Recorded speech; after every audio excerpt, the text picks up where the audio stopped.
Blog Talk Radio.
Context of White Supremacy, Gus T Renegade, and Justice in for another program to share constructive information on what racism is and how it works. Thank you all for tuning into the broadcast. I hope it will be constructive. Before we get started, I did want to share a listener, actually top investor in the context of white supremacy. She had a constructive food suggestion for folks who are trying to break their dependency on white sugar. Her suggestion was dried figs. If you take dried figs, grind them up really, really fine, you can use that as a sugar substitute. I thought that was a great suggestion. Definitely want to break that dependency on white sugar. Mr. Ashangi, when he was here last week, he talked about that in depth, and he should be back soon. Sugar Blues, that was the book he mentioned, Sugar Blues. Check that book out. Get away from that white sugar. At any rate, this broadcast, our series, the End of Summer Blackout, concluding. It has been quite a ride. I hope it has been informative and constructive, just to walk through, folks, how we got to this point. All of this started August 26th. Dr. Mwalimu K. Baruti, his fourth trip to the program. The following day, the Irritated Genie of Southeast, also his fourth trip to the program. Ashra and Mary Rockwasey, both of them were here that Sunday, August 29th. Following day, Umar Abdullah Johnson, his second visit to the program. We had Mr. Make sure I get the name correct.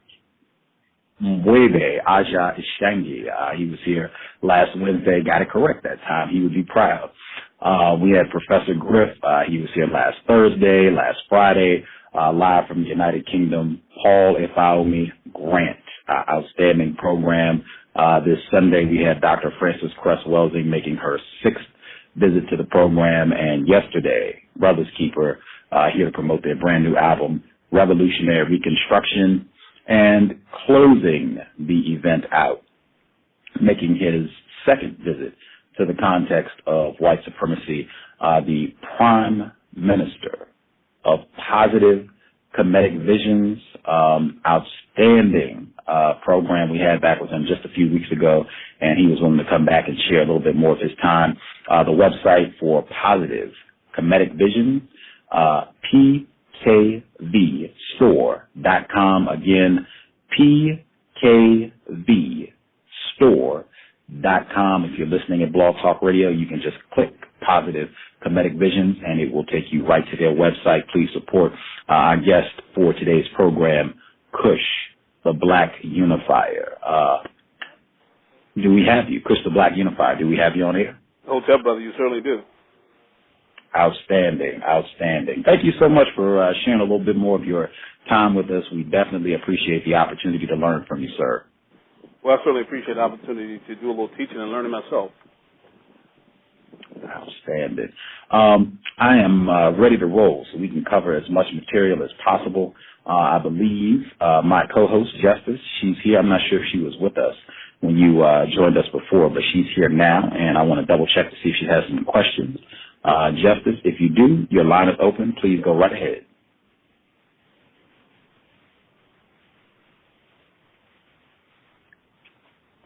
Hello. Hello, sister. How you doing? Hello. Did you attend the Nat Turner celebration? If so, what did you find that was constructive? Okay, I didn't hear the question very well. Did you attend the Nat Turner celebration? If so, what did you find that was constructive? Well, I didn't attend it this year, but I did attend it the previous year, and but I can speak on the constructive nature of a celebration called the Nat Turner Festival. First and foremost, it's about celebrating one of our most productive ancestors, someone who believed in getting sustainable results, which is what I believed in.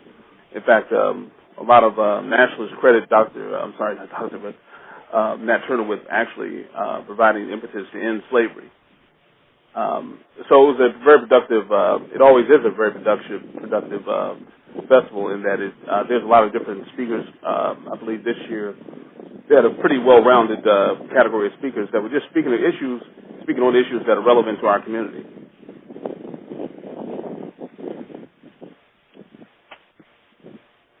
When you work with the irritated genie of Southeast, what do you say that is constructive when talking to non-white children? Okay, I'm having a little bit of a problem hearing you. Repeat the question again. When you work with the irritated genie of Southeast, what do you two say that is constructive when talking to non-white children? Well, our message is not to non-white children. Our message is to our children. I believe very thoroughly in something one of our ancestors said, Dr. John Henry Clark, when he spoke of the fact that we shouldn't share any of our pie until all of our family members have had a piece of the pie. So in terms of constructive, by the way, the Irritate Genie was part of the organization. In fact, he's my former student in Positive Meditation. So I understand completely, where he's coming from with what he's saying. When it comes to non-white children, the message is to tell your people to recognize history, true history, and one is get out of the Native Africans, get out of our country, get off our continent for those who are there. Assist us by delving into history and learning what the truth of the world's history is. That's the message to non-whites. But other than that, the message is our organization, the movements are started profoundly and specifically for black people. The message is for black people.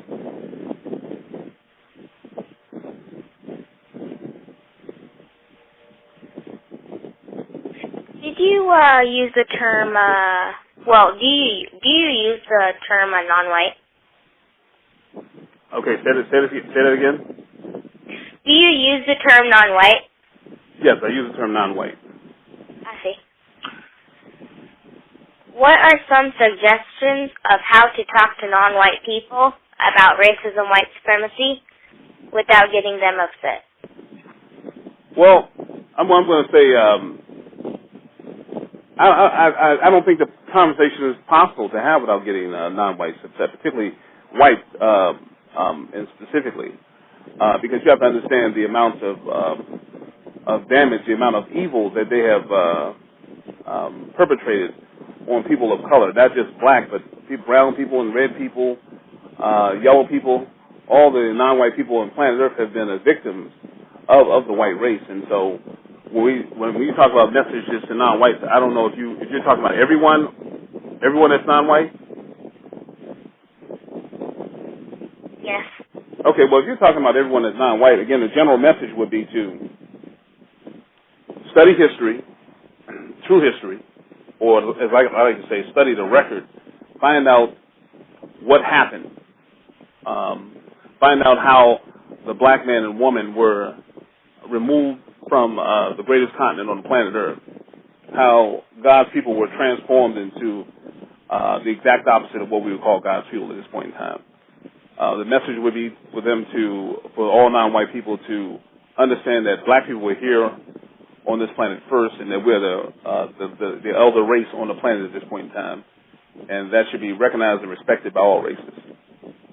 That's the short of it. Again, our messages are not to non-white people specifically, whites.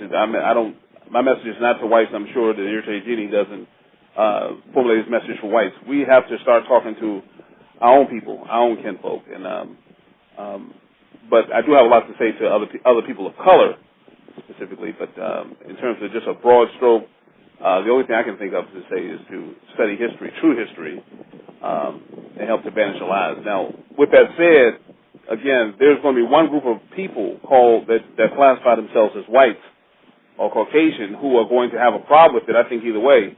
When you look at, let's just talk about the Mafia, or the European slave system that was perpetuated against black people, black and red people.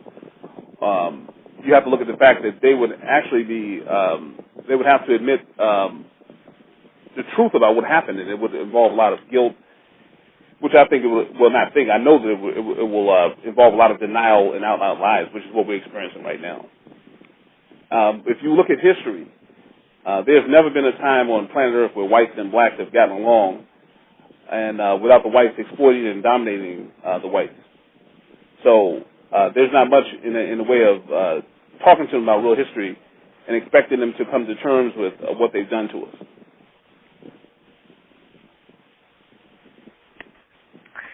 What is the best way to talk to non-white people about the dangers of Christianity? What's the best way to talk to non-white people about the dangers of Christianity?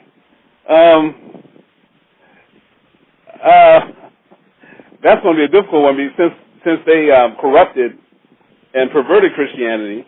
I'm talking about whites in specific, but I'll try to keep with with what you're asking. You're asking about non-white, so again, I'm going to have to do a generic answer. The best thing is to, again, study the root of not just Christianity, but of all religions, and understand that all religions are based on African religious concepts, something that Baba C.O.W.S is an expert on. So all the major religions have their origins right there in the master land called Africa. That's a generic message that I would give to non-whites. And again, they would have to go in and study how those religions formed. You know, look at like the Council of Nicaea, or Nice, as some people pronounce it. Study the different conferences where particularly Europeans got together and decided how religion Christianity specifically, was going to be used to not only corrupt but also to basically annihilate whole groups of people. Like if you look at the Catholic Church, for instance, right now, the Catholic Church is responsible pretty much for the wholesale slaughter of red people, Native Americans, and also black people. And I hope that answers your question. That did answer my question. Gus, you can ask your questions now. Okay. Context of White Supremacy. I wanted to focus, because it has come up frequently, I wanted to focus on masculinity, black manhood. I wanted to, begin by getting what your definition of a man is. Is that possible? Yes, that is definitely possible. And it's a very simple answer to that question on what is a black man, which is something I can be very candid in discussing, since I am a black man. So the definition of black masculinity to a black man is a male adult who is, again, to be called a man, he has to embody the principles of not only protecting but on nurturing a family, in the sense of moving them in a progressive direction. Not only his family, but the larger village. The black man has to be mature. He has to be fearless. And he has to be someone who asserts what we would call self-determination. I don't have anything written down, but I'm just coming from. So he has to be able to embrace positivity to be considered a man, and he has to be fair. A black man is fair. So he's a protector. He's a provider. He's a thinker. He's obedient to leadership. He's not only just for his home, but he also protects his family and in the larger community. And he is progressive. Just to name a few attributes. Okay. Black man. Okay. So I wrote that down. This is for attributes for a black man, a male adult who embodies the principles of protecting, nurturing, moving black people in a progressive direction. He's mature, fearless, asserts self-determination, and is fair. And he's also a lawmaker. Let me add that also. A lawmaker. Yes. Okay. A lawmaker. Okay.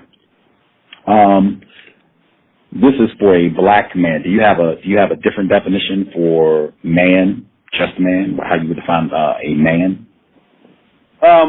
You can take the black out of everything I just described, and to be called a man, I guess you would have to embody those same principles. Also, a man is consistently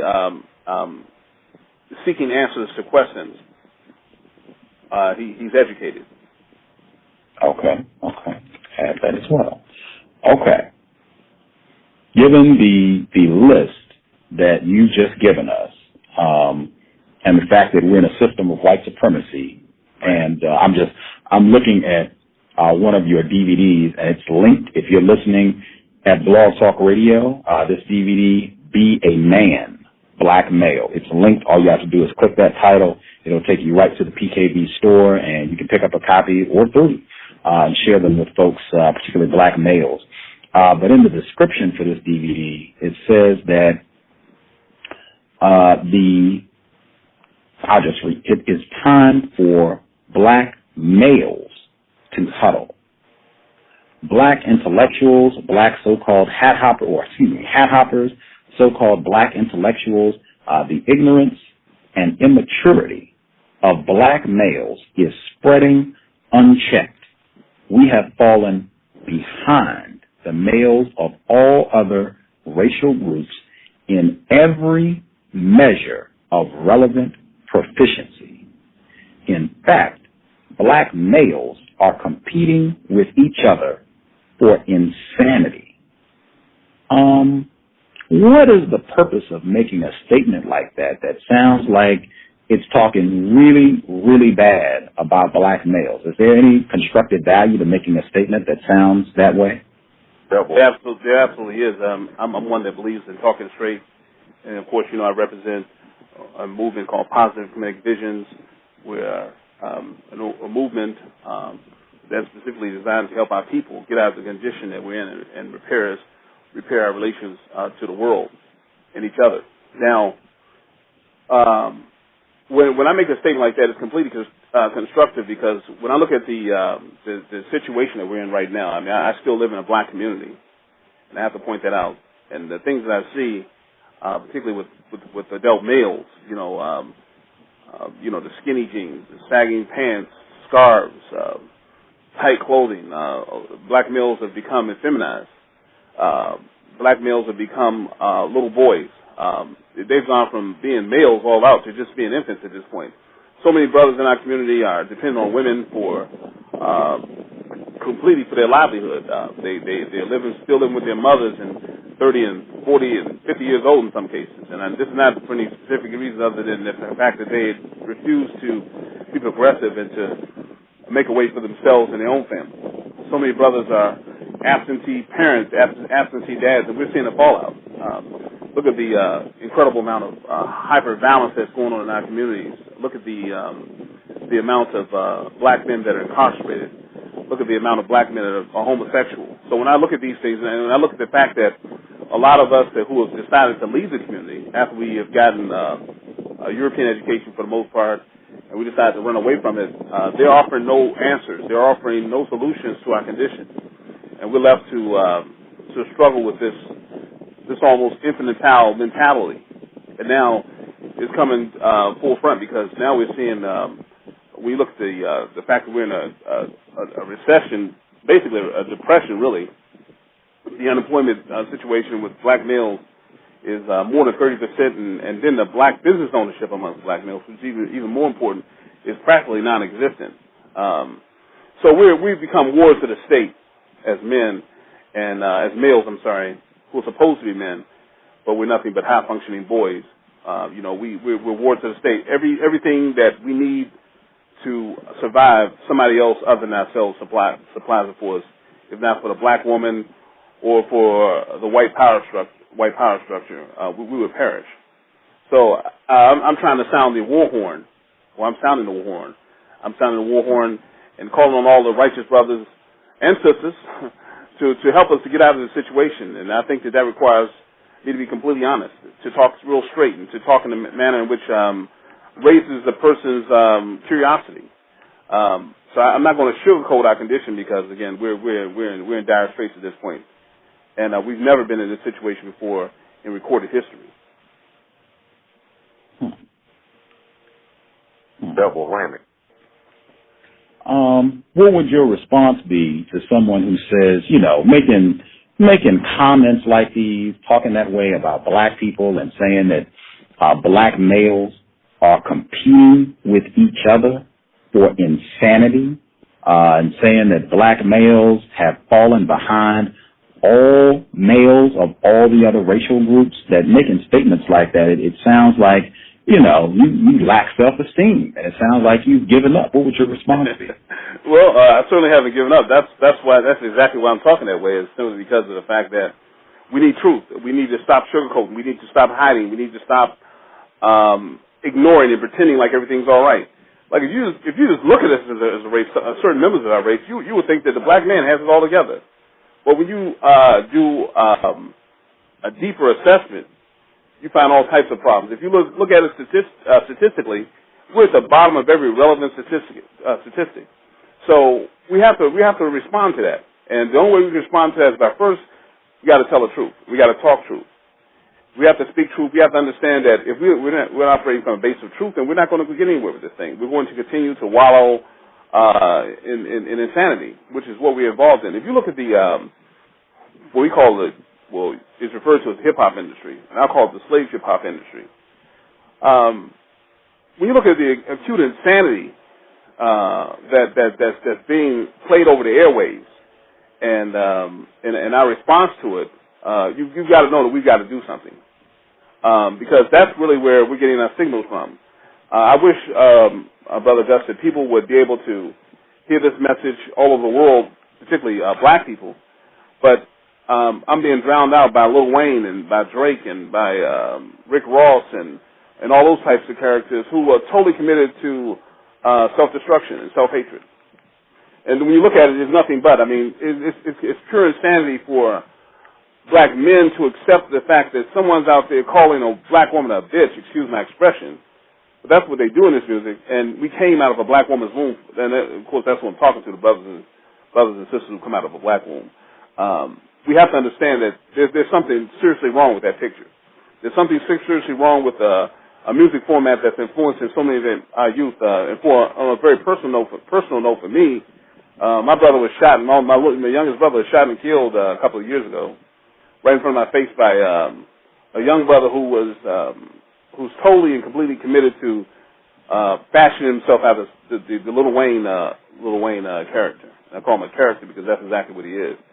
So it's had a very, very profound effect on myself. And again, living in our community, I would challenge anybody who thinks that it's radical or outlandish for me to make these kinds of statements to just come into the black community and just make observations, and then go into a productive community and make observations. When I look at, I live in Washington, D.C., and in Washington, D.C., you have the largest group of Ethiopians in the United States.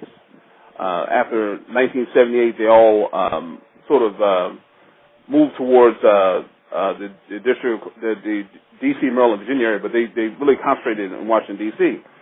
But there's this young Ethiopian brother who he started off as a parking lot attendant in his 20s, and he's worked part-time to save his money up, and he eventually rented a parking lot, and he started branching out from that to buying another parking lot. He bought more parking lots. Recently he got a major contract with Dulles Airport, which is an international airport, and he became an instant millionaire.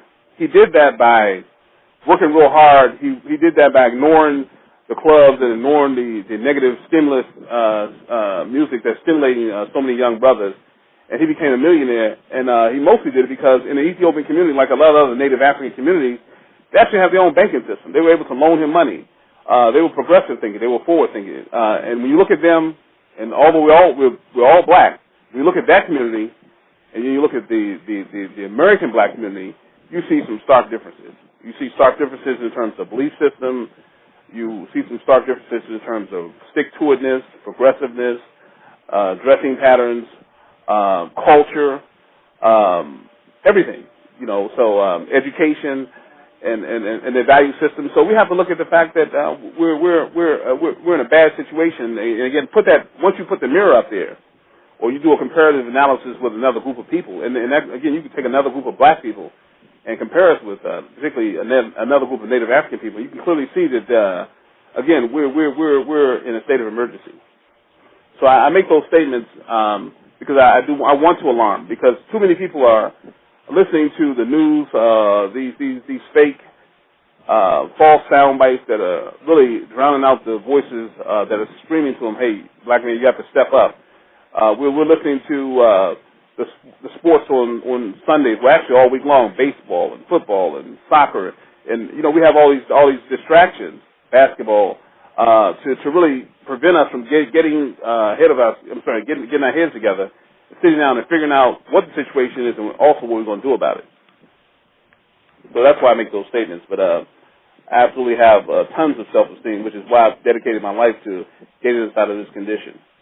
In fact, my self-esteem is so powerful that I've sacrificed a job in corporate America. I've sacrificed living, quote unquote, the high life in order to reach back and grab my people so that we can do something about our condition.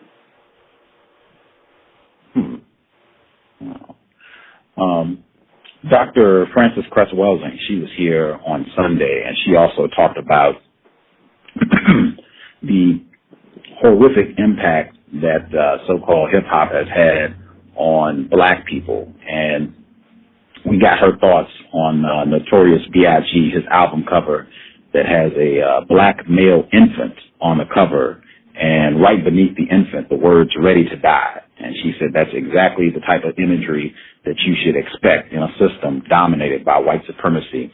Can you kind of talk about how so-called hip-hop, do you think is playing a deliberate role in emasculating black males? Well, absolutely. When we look at the history of our existence in this country, we've got to learn that we came here in chains. We didn't come on the Nina, the Pinson, and Santa Maria. We came in chains. And not only were we in chains, but we were subjected to a systemic system of violence and, hyper-violence, barbarity on a level that's way off the human scale. There was there was rape of females, and there was homosexual rape of males, and then you had child molestation of the infants, and there's a great book on it called Kabuka by Brother Baruti, Dr. Baruti, and the other books, but that's just one of the clearest documentations as to what happened to us. So when we look at everything that's happened to us, you have to understand that we don't have any friends, brother. I clearly understand that we don't have any friends, and the reason why we don't is because of the way we are now at this point. But we have to understand that, as I said before, this world is about competition. And the white male does not want to have us in a position to compete with them, because we, in fact, we should be controlling all of the major resources when we look at Mother Africa alone. But in order to be able to take advantage of us, they have to put things in place that are going to keep us pinned down. And one of those mechanisms is a very brilliantly engineered system called hip-hop, where young brothers are being trained to believe that you can have progress by moving backwards. Where young brothers are being trained to believe that it's okay to be vulgar, it's okay to be backwards, it's okay to be criminal, it's okay to be a drug and alcohol addict, it's okay to perpetuate everything that is going to ensure that you're going to die early. as a value. So this system has been horrendous, and I study it all the time. I've been studying it for about 15, 20 years now. And when I look at the behavioral patterns and like I said, the statistics in terms of the low graduation rate, low skill level in terms of employment. When I look at things like that, when I look at the level of violence and black-on-black crime, is a direct correlation between all those and this thing called hip hop. Like for instance, if let's just look at this recent phenomenon of the past few years of brothers walking down with their pants sagging. That whole thing evolved out of hip hop. It wasn't like brothers just decided in various communities across the country they were just going to collectively start, walking around with their buttocks showing. They had to be visualized, and the hip hop videos provided that. The music itself provided that message. And so we're getting billboard messages through this medium called hip hop. And I don't mean in some cases actual billboards, but we're getting billboard type messages in the form of this something they call music, which is nothing but death noise. And that's something that irritates any of this term he coined. He called it death noise, and that's exactly what it is. And so we have to understand that it was specifically put in place by a group of small hats. That we have to understand that small hats are whites who believe themselves are Jews, and they're not Jews, they're Zionists. And they have put this system, this institution called hip hop together brilliantly. And it is completely annihilated our morals. Even when you go into college campuses, and we're in a community, we're about to go up to Howard University in the coming weeks and talk to the students there. And as we have in the past, we started talking to college-level students. Now, these are supposed to be in higher education, one of the better institutions in the country, in the world, possibly. And they're going to tell us that they want to be involved in hip-hop, either management, production, artists themselves, whatever. So it's a very powerful medium, and it was not put in place by black people. And it's very, very effective. Do you see a correlation between hip-hop being used as a means to emasculate black males? Do you see a correlation between that and the amount of derogatory commentary and just behavior patterns against black females? Do you see any sort of correlation between those two things? Oh, absolute correlation. And sadly for my sisters, they've accepted the role as something less than a woman. If you were to go to a club, brother, and listen to some of these songs that are being played, and then watch as black women fill up the dance floor, screaming, "That's my song right there." And Lil Wayne is calling him everything but a child of God. You got to understand that it's a very successful system in that black women at this point in time, when you watch particularly young women in groups, they'll refer to each other as bitches. And this behavior was not on the radar even, let's go back 30 years ago. It was not on the radar for it to be this common, for black women to refer to themselves, even themselves in such a derogatory manner. But when you look at BET and these other programs, BET probably the major programming that our young people watch. And every time you watch a video, young girls are given standards of beauty that are European, dog-like standards of beauty, that they're trying to mimic. They're given the idea that they're second-class citizens, and particularly for dark-skinned black women, not even second-class citizens. They're being told they're not women at all, but they're dogs, and that they're the sexual toilets of the planet. So it's a direct correlation because pretty much practically every song has elements of sex, warped or amoral sex, drugs, and violence. Pretty much every song has an element. Either one or all three of those elements. So, yeah, the black woman has specifically been affected by just as much as the black male. In a lot of ways, she's accepted the fact that the only thing the black man is supposed to do is supply her with sexual, enjoyment, pleasure, and he's supposed to also give her money, and that it's okay for him to whip her. There's a song by a group called it's not 3 6 Mafia. I can't believe it, but I can't remember the name of the group, but it'll probably come to me in a few minutes. Where the brother's talking about smashing the sister's head through the wall, and it's not 3 6 Mafia.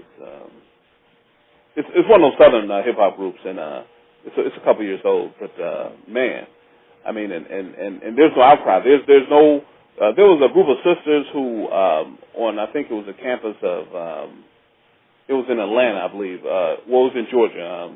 What's it? Morehouse. Spelman College. Spelman. Sisters in Spelman, exactly. And they got together and they met with Ludacris because they were pretty much saying that they were tired of being called bitches and hoes and being depicted in such a negative light.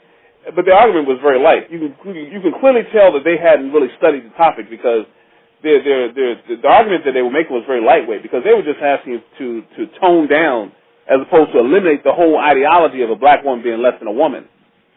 She is as far as history is concerned and research, she's the first person on the planet, contrary to what Christianity teaches us. So she's been made the complete opposite of what we know of that ancient black woman, which we refer to as Degnesh. Whites call her Lucy, but there were no Lucys a few million years ago. But the thing about it is that the black woman has been completely a victim of this music form, this death noise, and so she's absolutely been affected in a very profound way. Just want to go back and repeat some of the aspects of the definition. I guess think about that. The next time anybody, if you're listening to so-called hip-hop music, think about, if you're seeing images of black males who are protectors, nurturing, moving in a progressive direction, mature, fearless. Next time you're watching BET, just think if the images of the black males, if they make you think of any of those adjectives, describers. Just keep that in mind. Justice, if you have some questions, please go right ahead. Gus, do you know, what do you mean when you say progressive? Actually, I'm sorry, go ahead. Okay, no, I was trying to hear what again, I'm having a little bit of trouble hearing her. Go ahead. She said the term progressive. She asked me what I mean when I say progressive. Okay. And I was going to respond and tell her that I wrote that down when you were defining man. So I guess it would move to you. What do you mean when you say progressive? Absolutely. What I'm talking about is moving forward in a positive way. That's what progress. Progressive is the root word is progress. And we talk about progress. We're talking about making positive movement towards a better standard of living, towards a better life.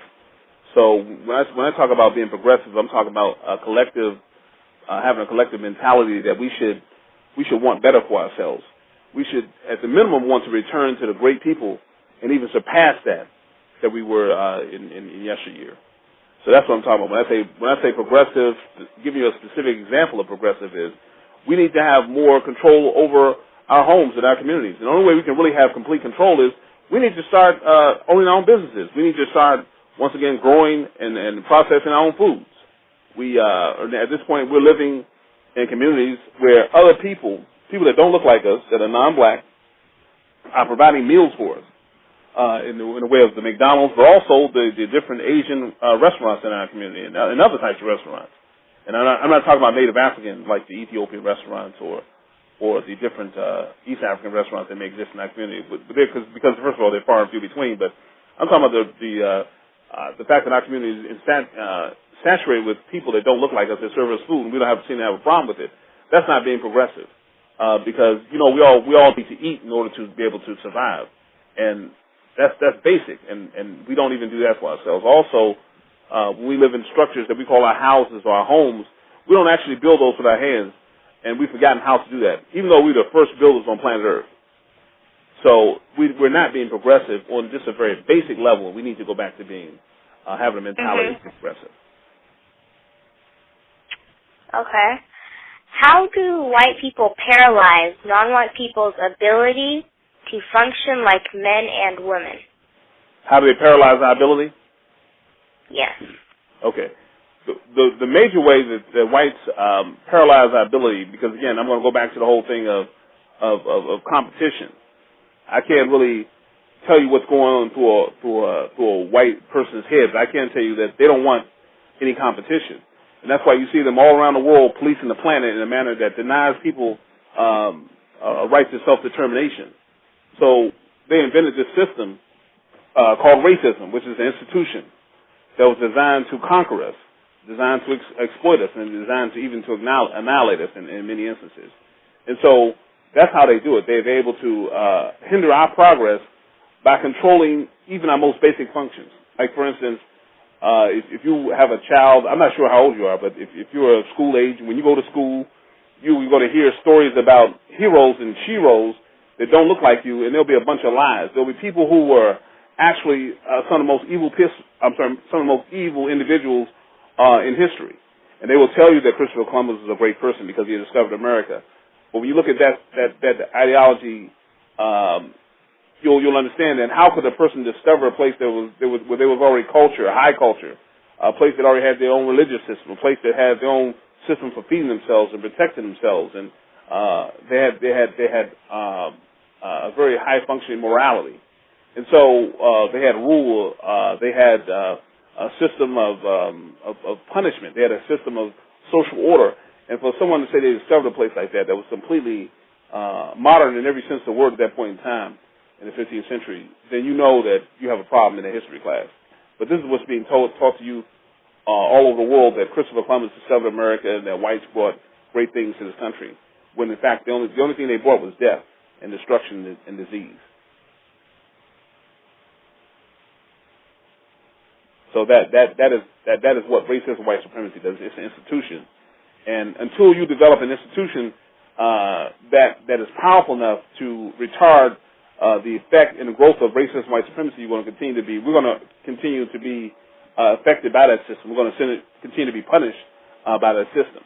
So racism and white supremacy is an effective mechanism that they've used to not only hold us back, but to actually destroy us. Most black people don't even understand who and what they are, and what's even worse is that they don't even care.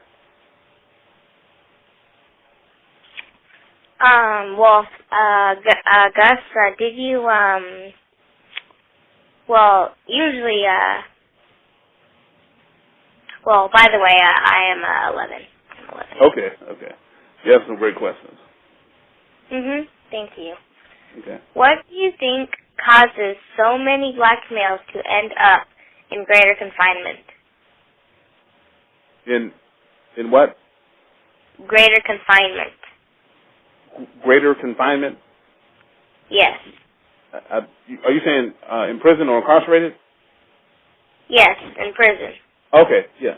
Well, again, that is a byproduct of racism and white supremacy. The reason why so many black men find themselves in prison is because that's what racism and white supremacy dictates, is that many of the strongest and the smartest and the most talented and capable black males have to be incarcerated to prevent them from, once again, competing and righting a situation that's been wronged.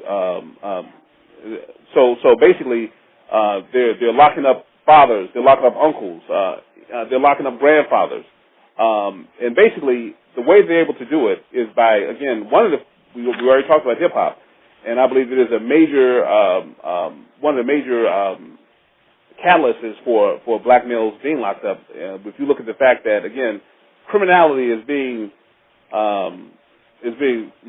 broadcast as a virtue in hip hop. Like you'll notice in a lot of the hip hop artists, the people that I've talked about, one of the main things they talk about is their drug activity, and the fact that they'll shoot or kill somebody, the fact that they'll rob someone, the fact that they'll mistreat another, and they're talking about other black people, this black on black violence, which of course most of brothers and sisters that are locked up at this point in time, a high percentage of them are locked up as a result of drug crimes.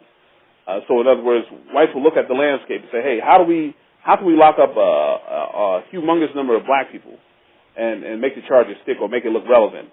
Well, one of the first areas that they go to is the drug usage. They create a need in our community through oppression, joblessness, religious, stale or stagnant religious belief system that doesn't do anything to alleviate pain or pressure. And basically people take to drugs and self-medicate. Well, there needs to be somebody to supply those people that want to, brothers and sisters that want to self-medicate. And that's where the drug dealer comes in. That's where the hip-hop artist comes in. In fact, most of the hip-hop artists will tell you that their career started as a result of them selling drugs. And then they move from there to, becoming DJs or having mixtapes and things like that. And then after that, they start performing. But they'll tell you that they had their start in the streets, with the drug game. And in fact, I have several interviews where artists are talking about those things as if, again, it's a rite of passage. And so what happens, again, if you have a bunch of people with a need, they're going to be other people to supply the need. Whites, of course, they're hidden. They're on the wholesale side, and we're on the retail end of this criminal empire. And basically, you have black men standing around on corners in every major city, gangs in L.A. and Chicago and in Texas and other places around the country, Detroit, selling drugs to our people. And, of course, there are laws in the books that says you can't do that, and rightfully so. And a lot of those brothers and sisters nowadays, increasingly, are getting caught up under these drug codes, and they're being sentenced and locked up for what they say are nonviolent crimes. In fact, the majority of the people are locked up at this point in time. So, but getting back to the brothers, the reason why so many brothers are incarcerated is because they don't know who they are, and they don't understand anymore about what it's going to take for them to actually live a productive and progressive life. And so it's easy for them to be attracted to the drug game, because in any man, we got to go back to this man thing again real quick, Gus, is because in any man it's going to be it's just hardwired into a man for him to protect and to be a provider. That's actually hardwired. So if he's being denied access to corporate America or a decent job and a decent wage, and he's going to do whatever he can to, like a lot of rappers say, to put the cheese on the table. So criminal behavior becomes not only an option, but it almost, in his mind, it becomes a necessity if he's going to do it in a manner in which he can compete. Now, put the idea, well, let's look at the fact that while all this is going on, you got commercials on television showing fancy cars and jewelry, and you got stories on television where, you know, the white males are great providers for their children and their women, and that puts X amount of pressure on the black man to do, again, whatever he thinks he has to do to put food on the table for the brothers that are going to do that. And even if they're not going to provide for a family or for their own children, just to be able to provide for themselves without having to beg in the street, they're going to do something criminal. When you look at this recession or the lack of jobs or business opportunities for us, brothers are going to, and of course, this is going to be, any culture would do that if the knowledge of self is taken away from them. If they don't understand who they are in their history, then they will resort to criminal behavior in order to be able to provide for themselves. So that's how the prisons are being filled up with so many black men. Again, and I think hip hop is the major catalyst for convincing black males that criminal behavior is okay, is justifiable. You can say a lot of things through the First Amendment, through free speech, but it's a lot of things that, well, they try to make you think that it's okay to say anything. But if you try to talk about these Zionists in a real and true manner, you would be victimized. If you try to talk about religion and the truth about religion, you'd be victimized. But if you can talk about black men going out committing crimes, gambling, involving themselves in prostitution, drug use, drug sales, armed robbery, including carjacking, those kinds of things, burglary, those kinds of things are being thrown at black males. Like this is your opportunity to get some of the pie, and it's your only opportunity. Wow, I did not know that. What ways can you share on how to counter war against racism, white supremacy? Oh, that's an excellent one. And again, first and foremost, is always at the top of my list of solutions, is one thing we've got to do is we've got to read. If we don't get back in the habit of reading, then it's all for naught.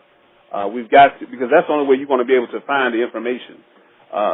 The different news media channels are not going to broadcast solutions for black progress. And there are very few radio stations like Cal Radio, so we know that you're not going to be able to get these messages from mass media. So we have to turn off the television. We have to turn off the mass media. That includes the television and radio. And I'm not saying you don't turn it on at all. What I'm simply saying is we have to reduce the amount of time that we spend in front of the television and listening to ridiculous programming, watching it, because all of this is giving us instructions for self-hatred. The other thing we've got to do is we've got to start respecting one another as people. So we've got to stop using the N-word. And it seems pretty basic to people, but one thing about it is that you don't see other groups of people walking around calling themselves or identifying by a racial slur. In other words, you won't see Asian people walking around calling each other chinks. Or you won't see whites call themselves crackers, even though that's a proper title for them because they cracked the whip on a black man's back. That's just really a description. That's exactly what they did. So you won't see other people call themselves by, or if you go to Vietnam, seeing Vietnamese people call themselves gooks, or what's up my gook and things like that, because it's the cornerstone of self-hatred, the way that you greet a person. Because generally, when you greet a person, you greet them in the mindset of respect. Self-respect and also group respect. So if you call someone by a name that we didn't invent, and that term did not come out of Africa, and that's a historical fact, then you already know it's a problem when someone walks up to you and say, hey, what's up, my N, or somebody calls you a B. So we got to stop name calling each other, and we got to stop ignoring mistreatment. So in other words, we got to join movements like Positive Visions or like these various other progressive black nationalists, which is simply nation-building movements out there, and start listening to and following and supporting our leaders in our community. The same way whites do. They're like Glenn Beck, his march a couple weeks ago. If you looked at his march, it was probably 5 or 10 times bigger than the march that was reenacted in Martin Luther King's walk. His march in I believe it was 63 or something like that. I'm not sure the actual date. They ain't really important, but whites follow their heroes. They support their heroes, and we need to start doing that. We need to start being courteous and respectful to our elders, because many youth live in a sense like they don't think they're going to get old. It was kind of a suicidal mentality, and if we continue to have a suicidal mentality, then we won't have anybody prepared for eldership because they never expected to get old anyway. That's very important for us to start being respectful to our elders, because if we respect our elders, then we'll start listening to our elders. One other thing is we got to stop using the computer as a weapon. We got and a weapon against ourselves. All this text messaging and web surfing, and mostly it's a bunch of filth, and it's a bunch of non-progressive gossiping or behavior, which really, in a sense, for me, I've done a lot of reading and research on this whole text messaging culture and this excessive cell phone usage, and it's just a bunch of non-relevant activity. Many of us are not using the computer for research purposes. Many of us, particularly if you're not a student. And so we got to cut those things out, because they're definitely things that take our minds off the prize, and the prize is liberation. And we got to start producing businesses for our community. And at the same time, we got to stop supporting businesses that do nothing for our community. And really, it doesn't really matter whether they do anything for our community. If they don't look like us, we should not be giving them any kind of support. Again, given the situation that we're in. One other thing we got to do, we got to start disciplining our spending. Now, the list goes on and on, so I'm going to stop right there because I have a bunch more to go.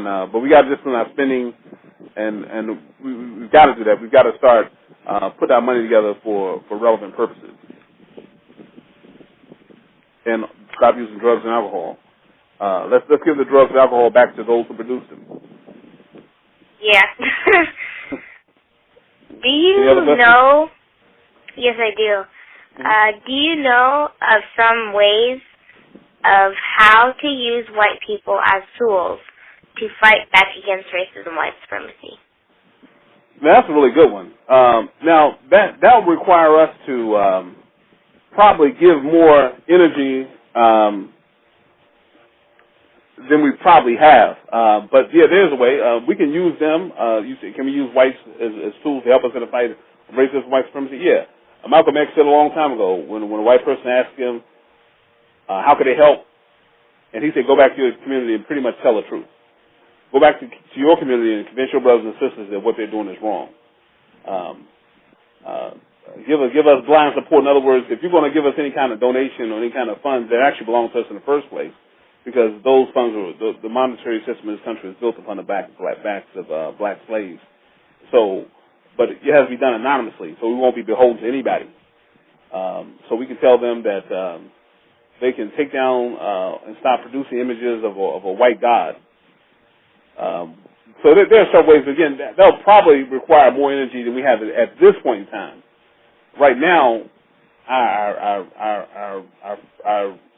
natural position has to be that we have to go out our own first and foremost before we start talking about educating or using other people, because I think that'll come naturally.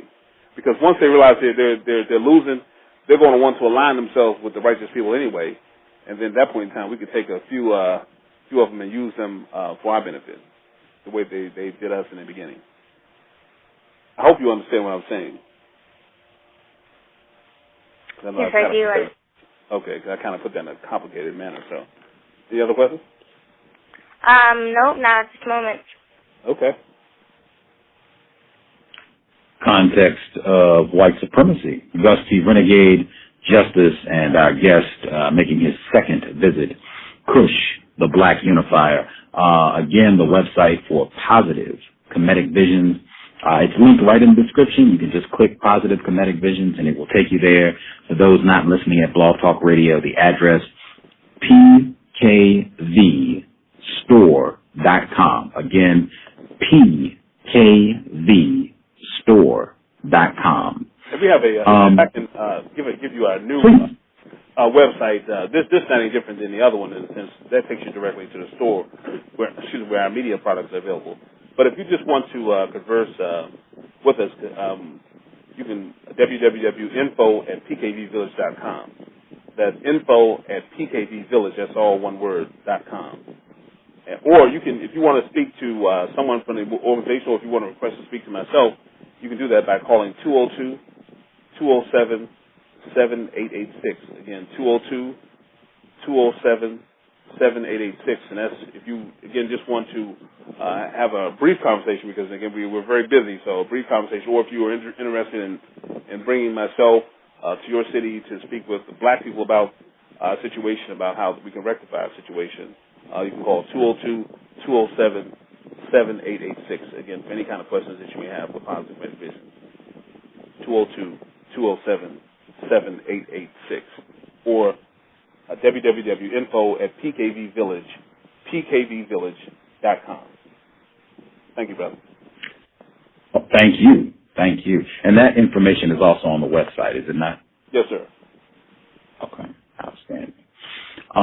You already talked about how racist white supremacists who are so-called Jews control so-called hip-hop music and use that art form to degrade and emasculate black people, really to degrade everybody, black males and black females. I was just curious if you are aware of a white person who alleges to be, working on behalf of black people to end racism, white supremacy, if you are knowledgeable of the white person known as Tim Wise. No, I'm not. Oh, okay. He has written several books. He gives a lot of talks.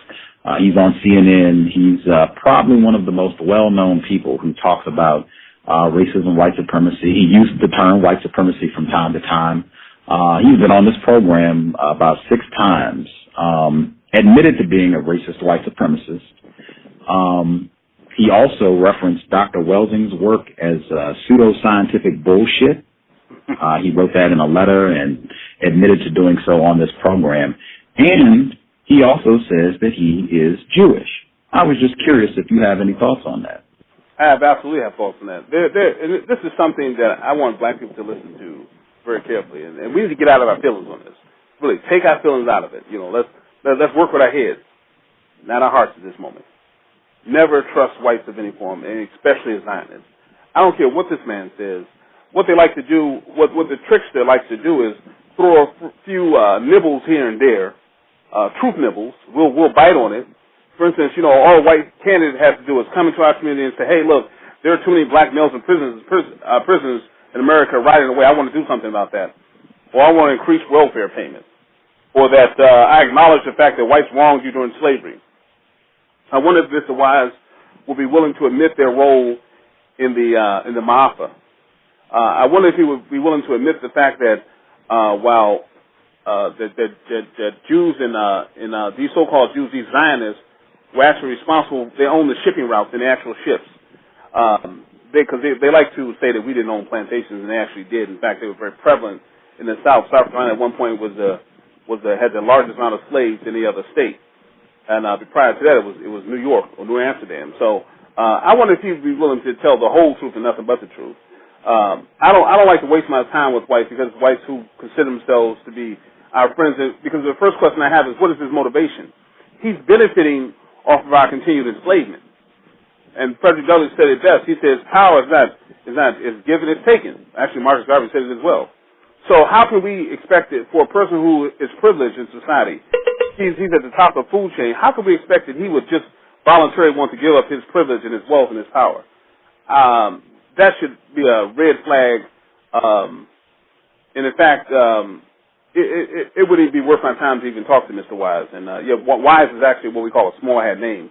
One of the names they traditionally like to use. So when I heard that name, I knew instantly you were talking about a small hat or a so-called Jew, someone who's actually a Zionist. But again, this is what has allowed all of our civil rights organizations. They've been infiltrated by these so-called do-good Jews. Let's not forget that the NAACP was started by so-called Jews, these Zionists. And look at the NAACP. NAACP is a joke in terms of helping blacks to improve our lives. So we look at all these other organizations, they're handcuffed by these Zionists who pretend to be our friends, but basically all they're saying to us, I want to coach your team. And let me tell you something, Brother Gus, if I could coach a white football team or a basketball team, they'd lose every game. But I would appear sincere. If Brother Kush could work a suicide hotline for Zionists, brother, there'd be a lot of dead Zionists. So I'm just simply saying that my motives are very clear. I want freedom, and I want reciprocity. I want a future for my people, and I don't believe that Mr. Wise has any different feelings. Is he ready to renounce Theodore Herzl? You know, is he ready to denounce Chaim Wortsman? All their leaders, all their scholars. Is he willing to talk about the illegal state of Israel and atone for the crimes they commit against the innocent people? Is he ready to do that? Is he ready to atone for everything that they continue to do in South Africa? No, I don't think so. No, I don't think so. I want to make sure folks heard that. You said if you were given the opportunity to lead a group of white people, you would make it seem very sincere that you're really working hard and doing right by them, but right. You would make sure they fail. Is that accurate? I would love to coach their team. I would love to be at the helm of GE, or I would love to be at the helm of one of their corporations, and the black community would very quickly see results. All of a sudden, they would see very quickly, but the whites would be being made promises to that where I would have no intention of keeping those promises. So yes, I want to coach their team. I have an agenda, and so does Mr. Wise. And I think that they tricked us so many times. They've donated money to our causes. They've come and said things like, we bled with you, and like, okay, there was a tennis match this weekend, Serena Williams. I don't know if you watched the match. I'm sorry, Venus Williams. At the U.S. Open. She was playing against a small hat named Pierre. It's spelled P-E-E-R, another small hat name. Well, Pierre, there was a big tournament last year in Dubai, an Arab nation, and they denied her entry into the country.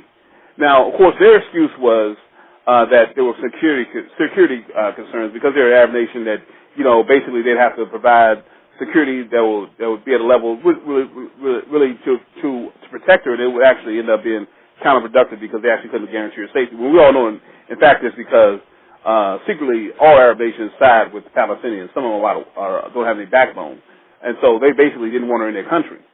Now, of course, the hilarious nature that is most of the tennis players in the pro circuit are Zionists. That's the trip part of it. She's one of the ones that come actually from Israel.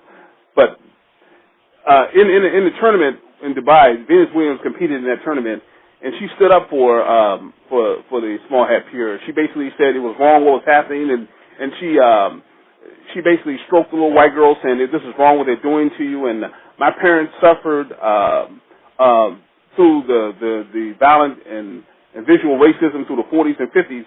Now, Brother Gus, the trip part about that is that when you look at stores like Woolworth and stores like Macy's and stores like all those stores that they owned back in the day, those stores are owned by small hats. Heck Company, Woodworth, and Lothrop. Those countries, and it has denied us entry into those stores. So they were the main people oppressing us during the 50s and 60s, but they pretended to be our friends. I'm not falling for that trick anymore. What worked once won't work again. So they've always secretly oppressed us, and at the same time tried to pretend like they were our friends. So I'm not going for the okey-doke. Venus Williams needs to be listening to this broadcast. She wouldn't have as much sympathy for her opponent if she understood the true history of the relationship between blacks and so-called Jews. It's been a horrendous relationship. When we look at the entertainment industry, which is what we got to talk about that another time. I'd really like to, talk about that. We have to talk about the fact that they made it grimy. They made it something that was anti-black. Whereas prior to that point, even whites enjoyed their entertainment in the forms that was in what they thought were pure forms. But when the small hat got control of the industry, it became something completely different. It was used as a weapon, actually against blacks, but also against Anglo-whites to a certain degree. Again, I'm not making a defense for them, but again, I just want to eradicate from anybody's mind that you can actually be a friend to a white. You can be a friend to them if you're willing to continue to be their slave and not complain about anything. Mm-hmm. But if we got to lay the truth on the line, then we have to talk real seriously about a person that would talk about. 1 minute he's saying he wants to be our friend, but then he calls Dr. Welch's work shit. Who's an elder in our community who's dedicated her life to liberating us. So automatically that would get his ass whooped for real, brother. Wow. I'm hoping to put him out of business as soon as possible. One of the goals on the way to replacing white supremacy with justice. He should not be able to get out a comma, sell one book, give one speech to any non-white people about anything. Right. I was That's interesting because, excuse me, I just want to say this real quickly. Most of the books on our struggle, most of them, probably like 52% of them have been written by these Zionists who pretend to be our friends.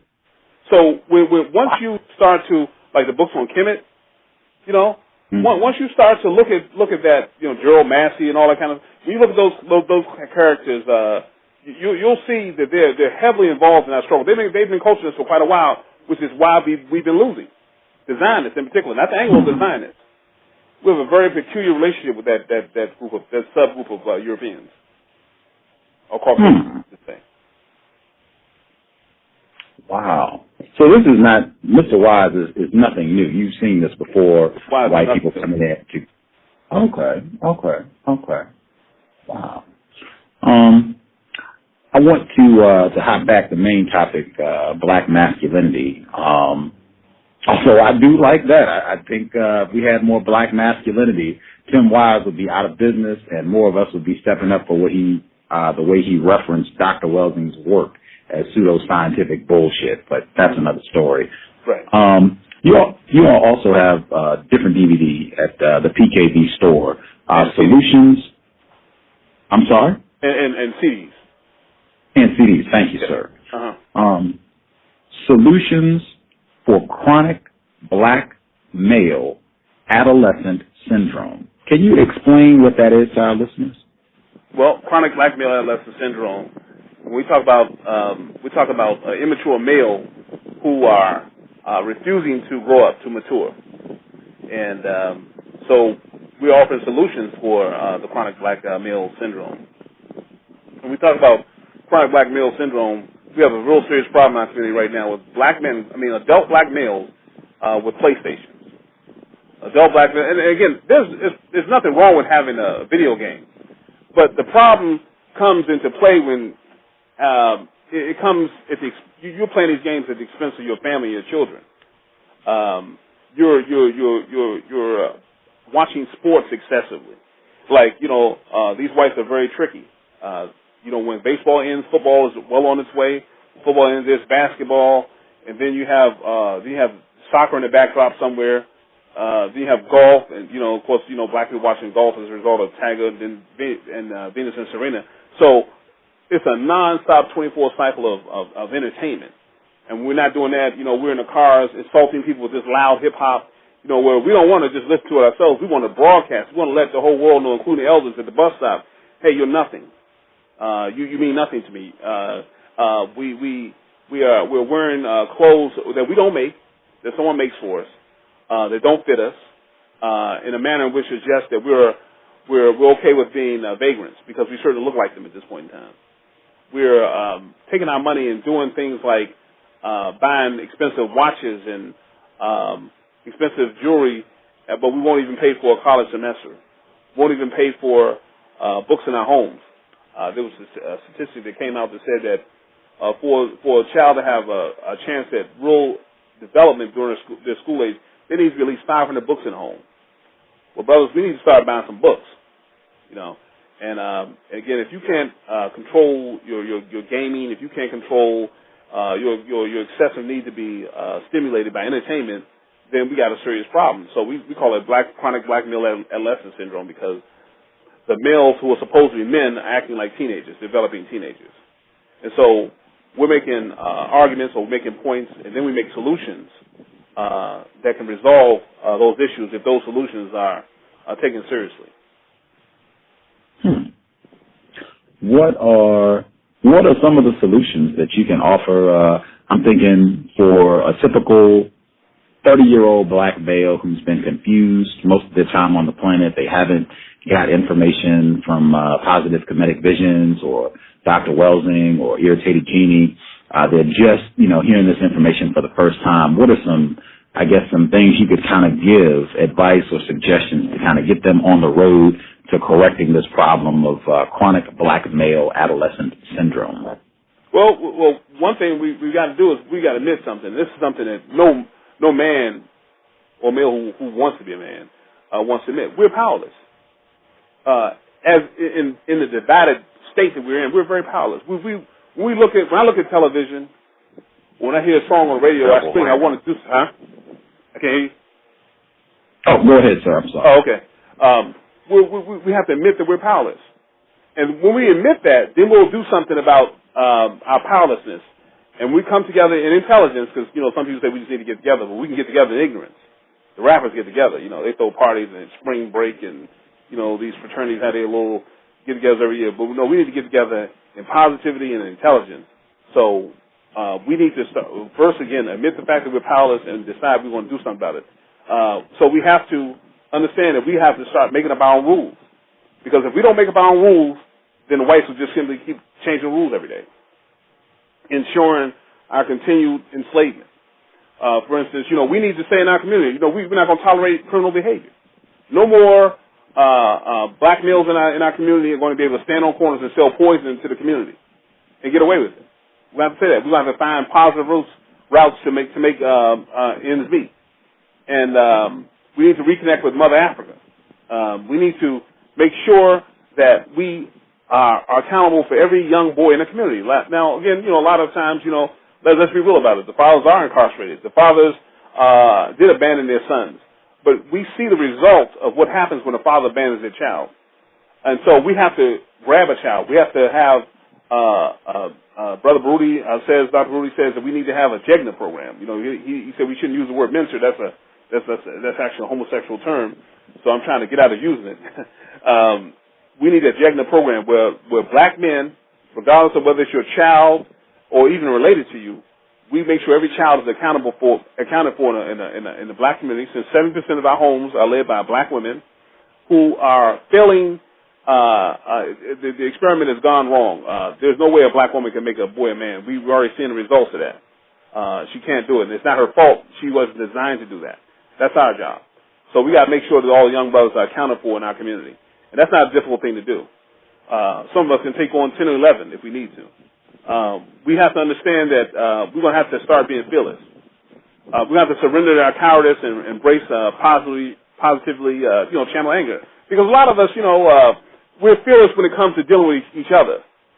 Like the thugs like to talk about how tough they are, and then when they see the blue and whites coming, they run, or they get on the ground, or they are okay with being assaulted. But let a brother step on another brother's shoe, and it's war. So we got to transfer that fearlessness. And I'm not talking about when we're doing things wrong. I'm talking about when we're doing things right. So we can get to a point, brother, again, we can have communities that are safe and that are sound and that are positively directed. Now, we also have got to, again, one other thing that, and this may sound a little controversial, brother, but I'm going to say it anyway. There's too many light-skinned brothers out there that are not a part of this movement. There are a lot of reasons for that, but they've got to start participating in racial responsibility also. Because I was going to say that we all have to be racially responsible. But when I look around, I go to forums, things like that, I don't know what it is about, I do know, but lighter-skinned black people is that unless they're in a position of power, they don't like to participate. So we've got to get everybody in the black community that have two black parents to participate in our quest for black manhood. So we got to stop being high-functioning boys, because that's really where we're at this point in time. So we got to reverse that behavior. We got to improve our communication skills, and we got to establish a dress code. I'm not trying to be communist or anything, but we all know what's decent. And but that mentality has been lost over the last few decades, and now we have a whole culture of males walking around with items of clothing on that really was germane to the gay community. And so we have a Black Decency program accompanied by a calendar that we put out every year. So that calendar will be available beginning at the end of November. It talks about Black decency, and every month it focuses on a different aspect of Black decency. So we got to get back to being decent. This is for the brothers first. Because, see, I'm going to tell you something. We don't really have to talk to the sisters. I was told by an elder a long time ago that whatever a black man does, his woman's going to be right there with him. And the elder said to me simply that if you see a black man in a gutter with a liquor bottle in his hand, clutching a liquor bottle, all you have to do is look a little further, you see his woman laying right beside him. So if the brothers got on track and we do the right thing, brother, we don't have to worry about the sisters. They will do the right thing once again. We in a sense, by our lack of manhood, have turned our sisters out. We got to stop practicing their religion, their westernized religions, which is just not a bunch of rhetoric and feel-good sound bites. We got to be relevant once again. We got to have relevant conversations. So those are just a few of the things where we can have black manhood once again, that are going to give us some measurable progress. Any other questions? We had quite a few folks that called in as well, but I want to check to make sure. Justice, do you have some other questions?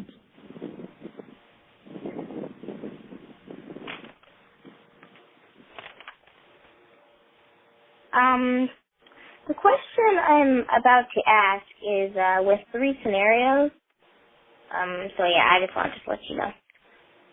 How do you see racism, white supremacy play out when 2 or more non-white people are together, or when 2 or more white people are together, or when a non-white person is with a white person? Okay.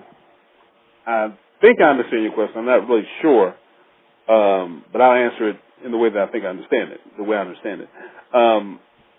Racism, white supremacy is played out when you see a group of black people when we're simply uncomfortable with being around one another. I used to work for the state government, and I just remember very distinctly whenever a group of black employees would get together and we'd be huddling, talking about whatever, there was always some Negro talking about, let's break up. There's too many of us in one spot. And that comes from that slave plantation, where it was just instilled in us that we should feel guilty if we were around each other because, of course, that meant we were planning an escape or work stoppage or some other form of protest or some other action that would prevent them from being able to enslave us. So we still had a mentality that it's not okay for us to mingle with one another. Like, the new thing for Negroes now is to make sure they go to an integrated church, which is real deep to me because through Christianity specifically, that's how the whites cracked the whip, with the Bible. In fact, they took leather and made a whip, and the other part they used to make a Bible. So it's very interesting for black people to embrace Christianity, and Islam ain't that much different, to be honest with you. But we have to make sure that when we're in a group, we have to be okay with that. We have to be okay with the fact that it's just us. All people enjoy that right. With respect to when I see blacks with whites now, there could be several reasons, but, a lot of times, we assume that the person who is amongst whites is an integrationist.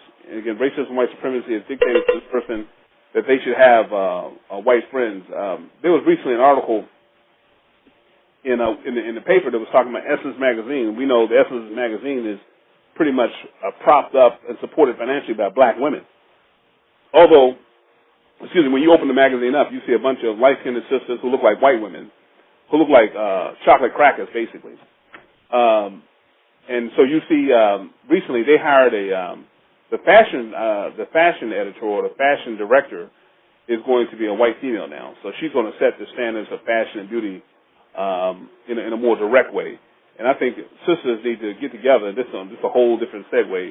I'm segueing into a whole different thing. to get together and really abort their subscriptions. They should not be supporting a magazine that is going to. Now, we have very few opportunities in this world, and here we are once again, not comfortable with it just being us. We have to bring in whites to feel better about ourselves. So there's that dynamic of that integration is not a Negro as a result of racism, white supremacy. It's taught us that we can't really produce any not even thoughts, let alone businesses, unless whites are involved, which is total falsehood. What was the third thing you said? I don't remember. The third thing I said was when a non-white person is with a white person. Okay, I think I pretty much addressed that. When a non-white person is with a white person, it sort of says to me that they don't have a proper understanding of history. Again, unless when you see a person that is non-white with a white person, unless there's some kind of relevant business being conducted, I can't assume in every situation that the person is integrationist. But in a lot of cases they are. In a lot of cases they don't understand history. And racism and white supremacy dictates that we do not learn the record, that we do not learn the true record of what occurred for us to get to this point. And I hope that answers your question. How do you see racism and white supremacy play out with two or more white people? Oh, okay. Well, that was pretty easy. That's how the system was developed in the first place. Whites got together and decided that they didn't have anything coming out of cold and dark Europe, and that we had everything in sun-rich Africa with the fertile soil and all the minerals and food supplies. We had more than enough for ourselves, and in fact, we were willing to share. But whites, again, like we learned from Dr. John Henry Clark, they don't like fractions. They don't want some of it. They don't want half of it. They don't want 75% of it. They want it all. So in order for them to be able to get it all, they had to get together amongst themselves with nobody else in the room. There were no non-whites. When whites get together to have meetings, there are no non-whites there. When they have those serious meetings about what direction the world is going to go in. And believe me, whatever direction they decide it's going to go in, it's going to be in a direction that's advantageous for the white race. And it will continue to be that way, again, until other people start being honest and develop institutions. Black people, black nationalism, we have to be nation builders. Black nationalism, we must become racially conscious, new Africans, to not only eradicate that system, but once again place ourselves before God as a righteous human people.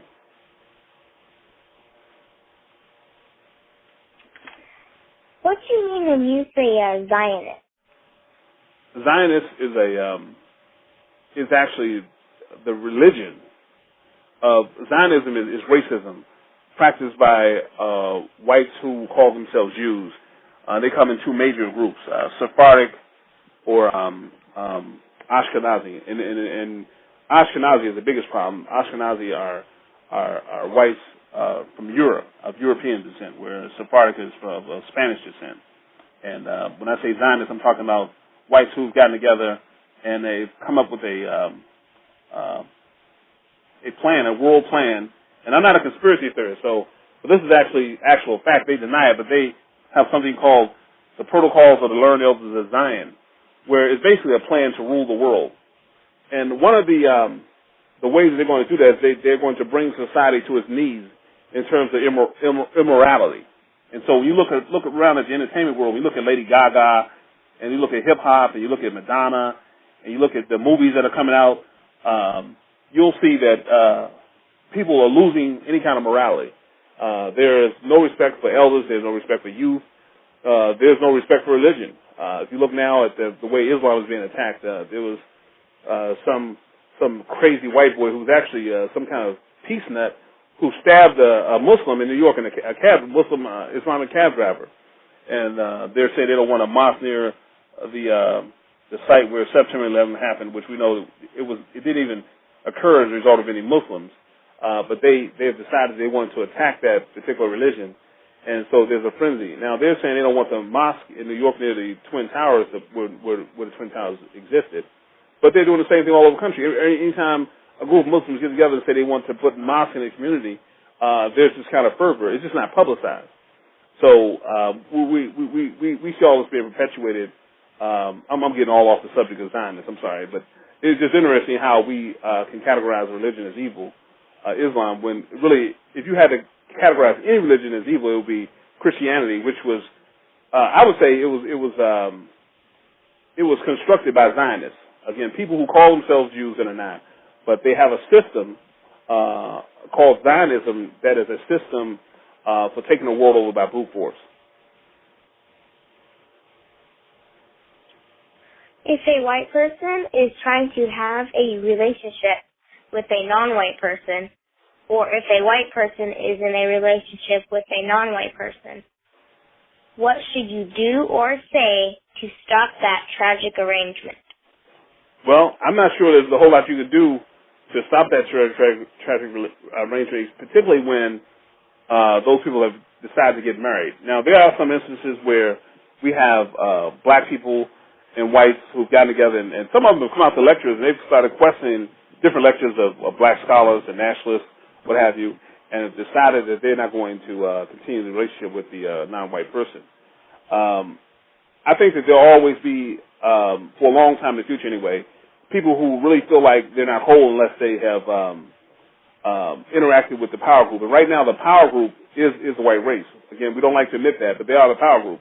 Whites have decided, they decide what the calendar, I mean, they change the calendar, you know, Julius Caesar. So they decide everything. They decide what is defined as day and what is defined as night. They decide what kind of food we're going to eat, what kind of food they're going to offer for sale for us to consume.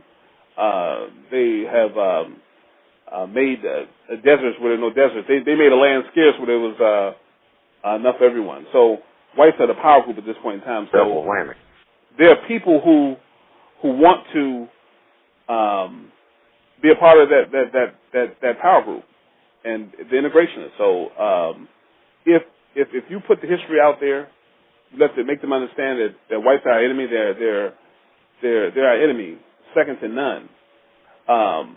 If you tell them about our rich history and how we can make progress with one another and only with one another, if you tell them all those things, they still want to be with another person outside of race. I don't think there's much else you can do for them. But what we can do is put this message out there that the black man is for the black woman is for the black man, and we can tell them why that relationship is the most powerful and most distinctive, the most progressive relationship on the planet.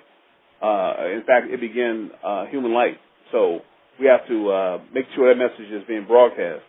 And if we made that message broadcast as widely as hip-hop is being broadcast, I think it'll stem the tide of so many non-whites being with whites, but it won't eliminate the problem completely. Until, of course, the white race ultimately gets its justice, which I believe only the black man and woman can ultimately do. But we got to be in agreement that they have to get justice sooner or later.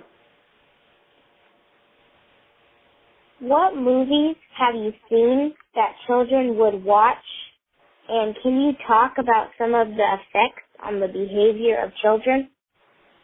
Well, when you talk about movies that affected or impacted us, I have to, in the modern era, the one thing I can talk about is Tyler Perry. And everything he produces is negative. I think our youth are probably confused about what a black man looks like now, because according to Tyler Perry, a black man is really someone who wears women's clothing and acts like a woman.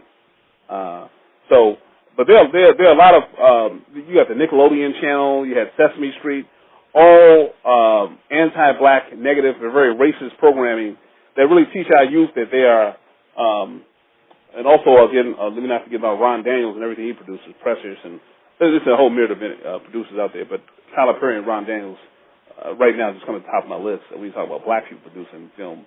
But when we look at all these programming, it teaches our youth that they're destined to be slaves, or at the very least, second-class citizens.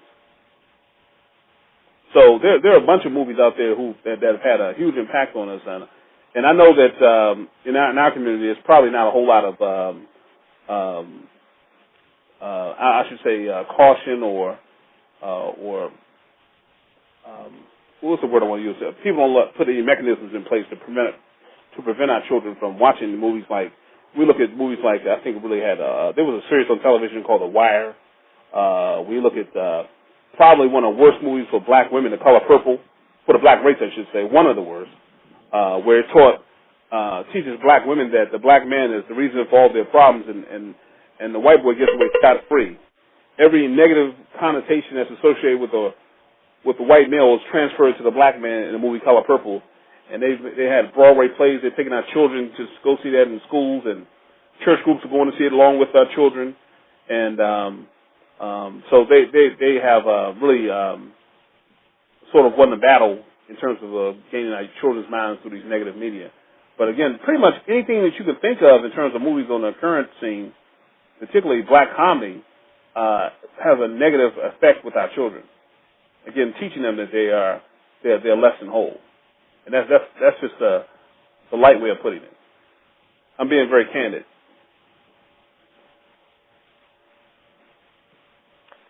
Go ahead, and at the same time, let me just say, at the same time, there are also good movies that our children should want to see. There are a lot of good movies and also documentaries. Everything from I don't know if you heard of a movie called The Spook That Sat Beside the Door, or a movie like Piano Lesson or The Great Debaters.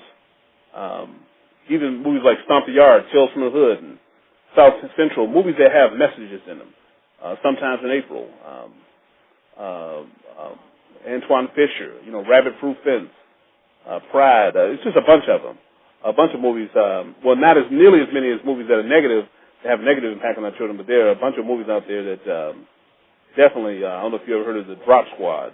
Well, movies like that basically really put our minds. We can correct some of our faults in our behavior. Thanks, Kush. Go ahead, Gus. I'm going to go to the phone lines. I did want to share, I was researching a few of the things that Kush, the Black Unifier, shared with us. Number one, I did see information on Venus Williams' match over the weekend, but the biggest, seems like the biggest story of that match was her outfit, and they were commenting about how risque it was. I think Dr. Weldon touched on that before about us not understanding racism, white supremacy, and things black males and black females do to call attention to themselves through their attire. That was one.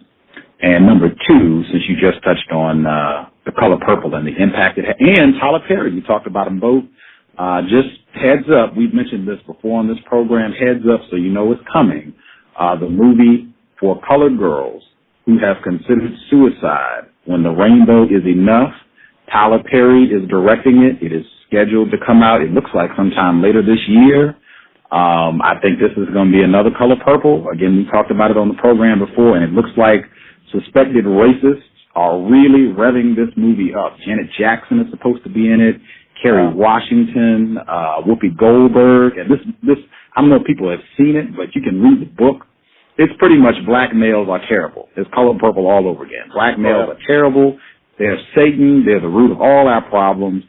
It'll be coming out later this year. Whoopi Goldberg, I would be ringing my bell, but I'm looking at a different page.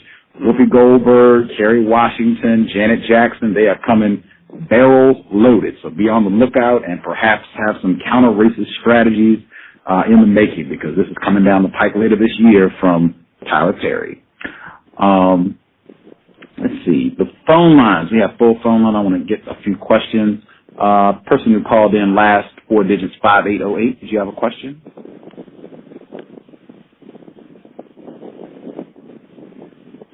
Person who called in 5808. Did you have a question? Okay. Assume you are just listening. Person who called in last 4 digits, 0775. 0775. Hello? Hello? Yes. Can you hear me? Yes. Oh, this is Philadelphia calling again. I'm calling from a different number. I have a couple of statements to make. I appreciate the fact that he mentioned that BET is pimped out. I'm totally insulted as a woman, have been insulted for some time. I feel it's a general attack on black women, especially dark-skinned women also. Also, this paralysis of black people through systematic exclusion, not only in economic sectors, but also in corporate America, is a serious problem. I experience it every day. But I believe and I begin to understand that we're taught that we need this system that we are operating within. We internalize and we believe that we need that system to prosper in this world, and that's something I'm trying to work through. I also feel that it's the attack on self-confidence and self-esteem given through the media and all media outlets. They cause a lot of problems you talked about with the black male. And when I say self-confidence, I mean confidence in your ability, belief in your ability, and also self-esteem, belief in self. But even lack of self-knowledge is one of the main problems. And so my question is, since I feel like I'm attacked not only by the system, but sometimes by fellow black men that I date and would like to hopefully form a union with and raise a healthy family, what am I to do then? I mean, because as I encounter, I can state what my value system is and what I will and will not accept. But I just wanted to know from the guests what some steps I could take other than being a respectful woman, at least dressing and presenting myself appropriately, and also, not putting up with the nonsense. And before I be quiet and listen to what he has to tell me, I'm shocked that this movie's about to come out, and I love African American men, and I just don't know what to say or do about this. I think that's just a homosexual agenda that's pushed and is helping women who may be misguided and to further degrade our community from within. So I just want to know what I could do. I'm frustrated at this point. I'm tired of being under attack. And I'm not the type of person who's going to box myself in and bury my head in the sand. Well, the first thing I'm going to say is that, both sides have legitimate arguments, but the black male has come under such an attack again that he's not even a remnant of a man anymore, because speaking from a black male point of view, sisters have been affected by this whole economic situation in the sense that if a brother approaches them and he works hard every day and he, for the most part, I'm not talking about you specifically, but I'm just talking about generically, this is how the situation works, he's given no credence, or he's not even given a chance. If a brother's so-called struggling or trying to make his life work, he's already been boxed out by the criminal atmosphere. And for sisters, of course, needless to say that the black woman's just been convinced that she's less than a woman. And then we talked about Venus, I heard Brother Gus mention Venus and the way she was dressed at the U.S. Open, which is really interesting because she's playing tennis, but after every swing of the racket, she has to adjust her dress. And basically, her and her sister's message has been to the planet that I am the sexual toilet of the planet. And they have, like a lot of black women, have decided that they're going to forgive white males for slavery, and that they're going to embrace white males or brothers from other groups. One thing I want to say to the black woman is this, and this is a truism. And if you remember nothing else about this program, just remember this: whites are not afraid of you. They are not afraid of the black woman, not even a little bit. What they are afraid of is a strong, supportive sister who is in concert with a strong black male. In other words, when he comes out of that battlefield, he's going to be able to parlay. He's going to be able to interact with a strong black woman who is going to recharge his batteries to go out and fight another day. That's what the white male fears. He fears a black woman with a strong black man. And so I want the sisters to be very careful in understanding that. But the ideology of the black woman being able to do things on her own or being able to do it for herself is not going to work. We will be destroyed if the ideology wins out through this quote-unquote black feminist movement. It is really a difficult situation for the sisters who are righteous, like the sister, by the manner in which she described herself. It's going to be very difficult for her to find a mate, but not impossible. But I'm going to say to sisters like yourself, and there's so many, that even if you don't find a good mate, you have to involve yourself completely into this fight, because we have to solve the problem for our children. We're not going to be able to benefit from things. Racism, white supremacy, and it's not a cliche, but it has taken away a lot of things. Most of us won't be able to enjoy a life of prosperity through owning our own business or making a decent income. But we have to set it up for the future. We have to not be selfish and just focus on ourselves. Even though, as I always say, we weren't put on this earth to suffer. But if the black man and black woman are not a team, if they're not in unison, then the battle will continue to be won. The war will be continued. It will be continued to be won by the whites. The black man and black woman have got to, at this point, have got to stop making excuses for disliking one another, because they're all outside excuses. Like I said, when you look at the color purple, that has a very powerful impact on women and girls. A very extremely powerful. When you look at hip hop, it has an extremely powerful impact on women and girls. A lot of women put a lot of pressure on brothers who are trying to do right. In that brothers who are not earning enough money, really a lot of times they involve themselves in criminal behavior to be able to provide the things or the kind of things that they think that the black woman wants and needs. The bottom line is that we have to resolve this issue by coming together. And again, we're not going to be able to solve the relationship problem tomorrow, and not even next week. But we can if we all start working towards solving the issue of racism and white supremacy, because the divide between the black man and the black woman is a direct result of what we have digested from what we see on television. Like, we got to admit that for the longest time, when we first got television and television became sophisticated, black women started buying those stories that were coming through the television that were talking about those daytime soap operas, that were basically giving all the virtues of a good man, and that good man was white. And so sisters have got to eradicate the mindset that a good black man is a chocolate cracker. Brothers have got to, and we're going to take the lead on this thing. We got to stop disrespecting black women. I find a black woman is so angry now that a lot of times they can't even be approached for whatever reason. Of course, I'm part of movements. I talk to brothers all the time. I know a lot of good brothers, and when they try to approach black women, they're just rebuffed because sisters have been taught through media that all brothers are the same. And again, there are a lot of brothers out there who are really have been impacted. We can't pretend like the prison system is bursting out the seams with black males, but we have to get together and decide for ourselves, black man and black woman, that we're going to resolve this problem. And we're going to resolve it first and foremost by respecting one another. And I don't say that in a way that we got to, I don't want us to brush over that point. We got to understand that respecting each other is going to require us to change the way we even think on a daily basis about each other. You have to understand that everything we think about each other is going to have to be eradicated, and we're going to have to start fresh. Sisters are going to have to put your clothes back on. You're going to have to stop shopping yourself out to the world as though you're available to all the males on the planet. You've got to come back to a degree of self-respect. The black male, again, has to lead that charge in the way he thinks and acts, because we all come from, brothers that I'm talking to right now, come out of a black woman's womb. And we can't continue to spit into that womb because, again, she's going to act out like the black woman is at this point in time. Where a lot of times we see sisters in positions of power, and they are actually helping to destroy the black male with the female aggression, because it's a subject that a lot of brothers talk about. The aggression is at an all-time high. I find it very difficult to a lot of times when I'm coaching people or just teaching on the street. Again, it's the black female that gives me the most problems in terms of just talking to her, because she is so aggressive because of the fact that she feels like she's been abandoned. But don't blame the black man directly. Blame it on racism and white supremacy. And we have to solve the problem of racism and white supremacy. I know it sounds corny, but that's the only way we're going to resolve this issue. Or it's just going to continue.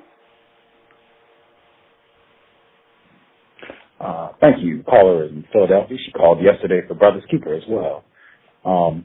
Person who called in with a blocked number.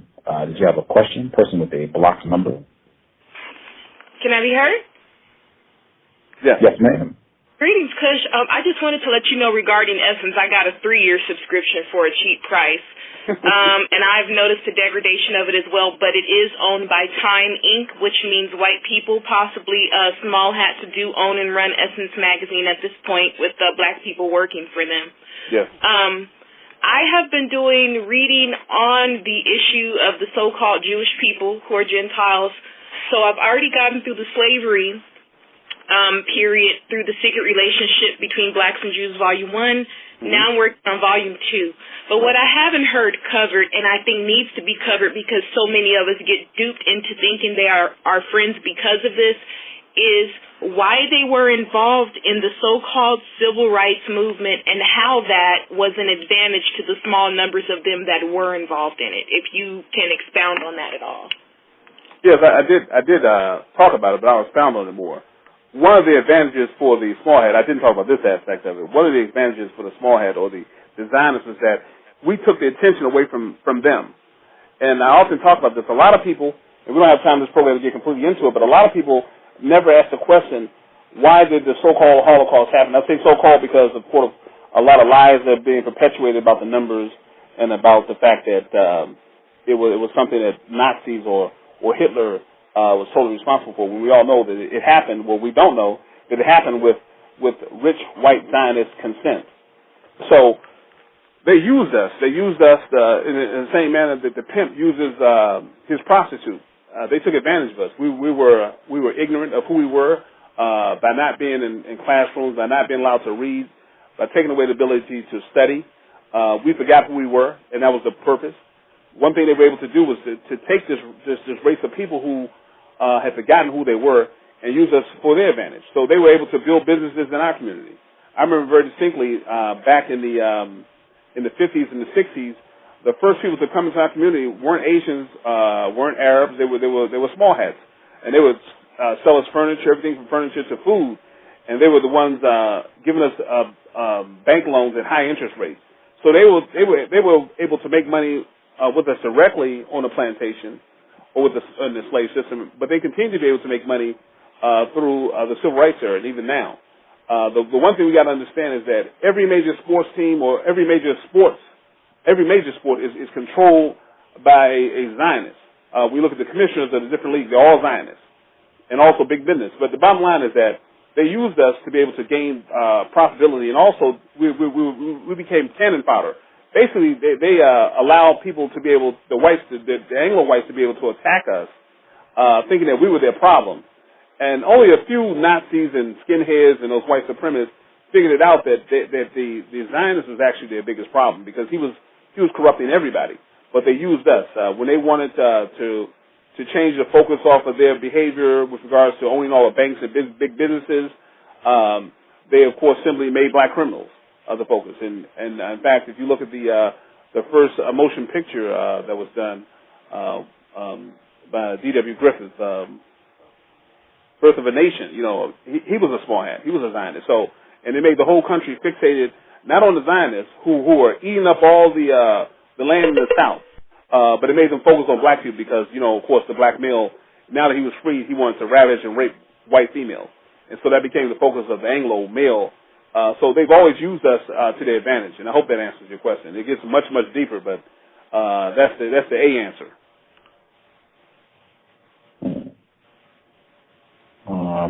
Person who called in 7908. Did you have a question? 7908. Yes, sir. Hello, Gus. Hello, Brother Kush. Hello, bro. Man, everything when you answered the previous sister's question, you almost touched on everything I was going to mention. When you spoke about earlier, I didn't hear the whole program. I'm just going to get in where I heard you talk about us black men reclaiming our masculinity, being a representation of the new African. Mm-hmm. If I may, I was in an incident where a brother was being disrespectful in his behavior, and there was a sister around. And, I asked the sister, was she offended by the activity? If so, I would, speak with the brother. And he overheard the conversation, so we kind of got into a verbal confrontation, about the situation. And the brother was being disrespectful. Of course, it didn't escalate to violence, but it could have. Intelligence won, reasoning won the night, let me say it like that. But how do we get our brothers to understand that, we have to step up to that plate? I was willing to take it wherever it was going to go. You know what I'm saying? I'm saying. And I got a family, you understand? And realizing that sometimes, our brothers in the past put themselves on the line for us. And the sister was offended but was afraid to say she was offended because she knew where it probably would have went if she said she was offended. Well, that was valid. Go ahead, brother. But I just want to know how do we get to that point, brother, where, how far you think we should take this? You know what I'm saying? If we're going to be the new example of the African male, if we're going to reclaim our masculinity, one thing I thought about later is that we're going to have to deal with our own people. Many times first before we deal with the European. Yeah, and we're going to have to start with the Negro preacher. I agree with you 100%.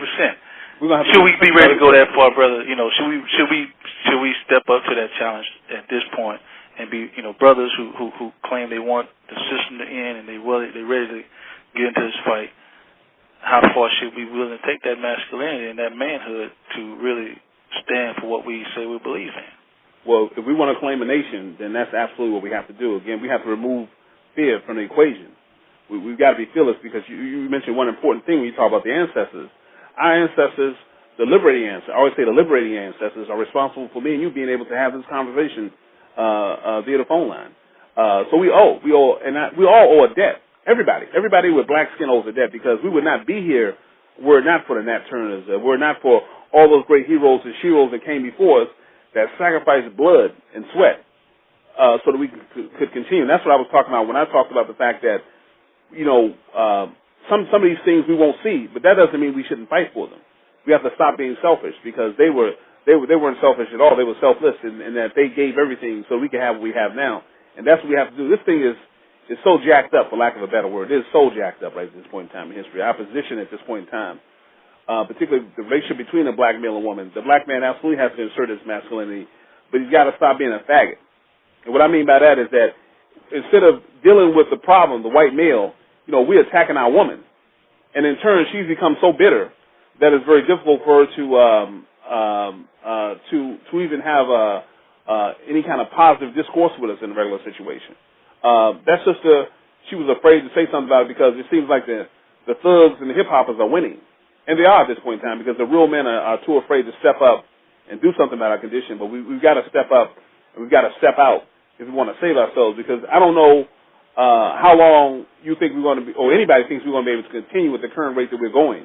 But we have to assert ourselves, but we can't keep it to ourselves. In other words, I know, brothers, I'm talking to a lot of men out there, and I know you hold it down at home. I know you're doing your thing.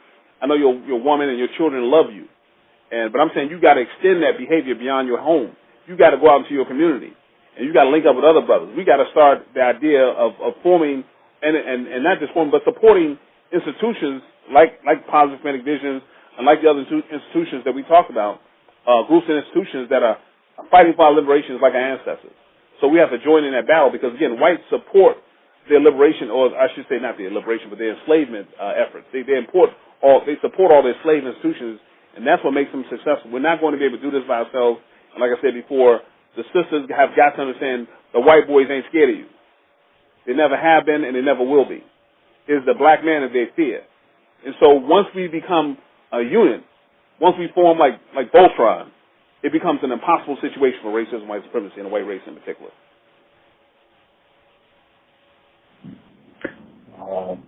Excellent question. Somebody just slipped in with another call. Person who called in, last four digits, 8415. Did you have a question? Oh, no, I was just listening. I know that usually when Blog Talk goes off, if you're on the phone line, you can get additional information. So I didn't have any questions. I'm just listening. Oh, right on. Thank you for listening. I appreciate it. Wow, I wanted to. I know you had shared. And before I even get into that, thank you, Sister Motifa. Thank you for all your assistance. She handles all the emails and phone calls when I am working to see if I can get Kush the Black Unifier on the program. Thank you for all of your hard work. Definitely appreciate it. But she shared that, and you mentioned it already, you wanted to talk about the so-called juvie industry, and perhaps we can do a number 3 and just focus on that. I guess before we close out, if you'd like to kind of give a sample of some of the things you wanted to touch on with that, and maybe we can set up another program down the road to go more in depth with it. Yeah, we're going to absolutely have to go more in depth, because I don't know how to encapsulate it into like a couple of minutes, to be honest with you, because it would be doing it a disservice. There's a lot that I have to say about the juvie industry and why we call it the juvie industry, I want to talk about what it is and how it affects our behavior, how it directly affects the way we think and act, and even speak.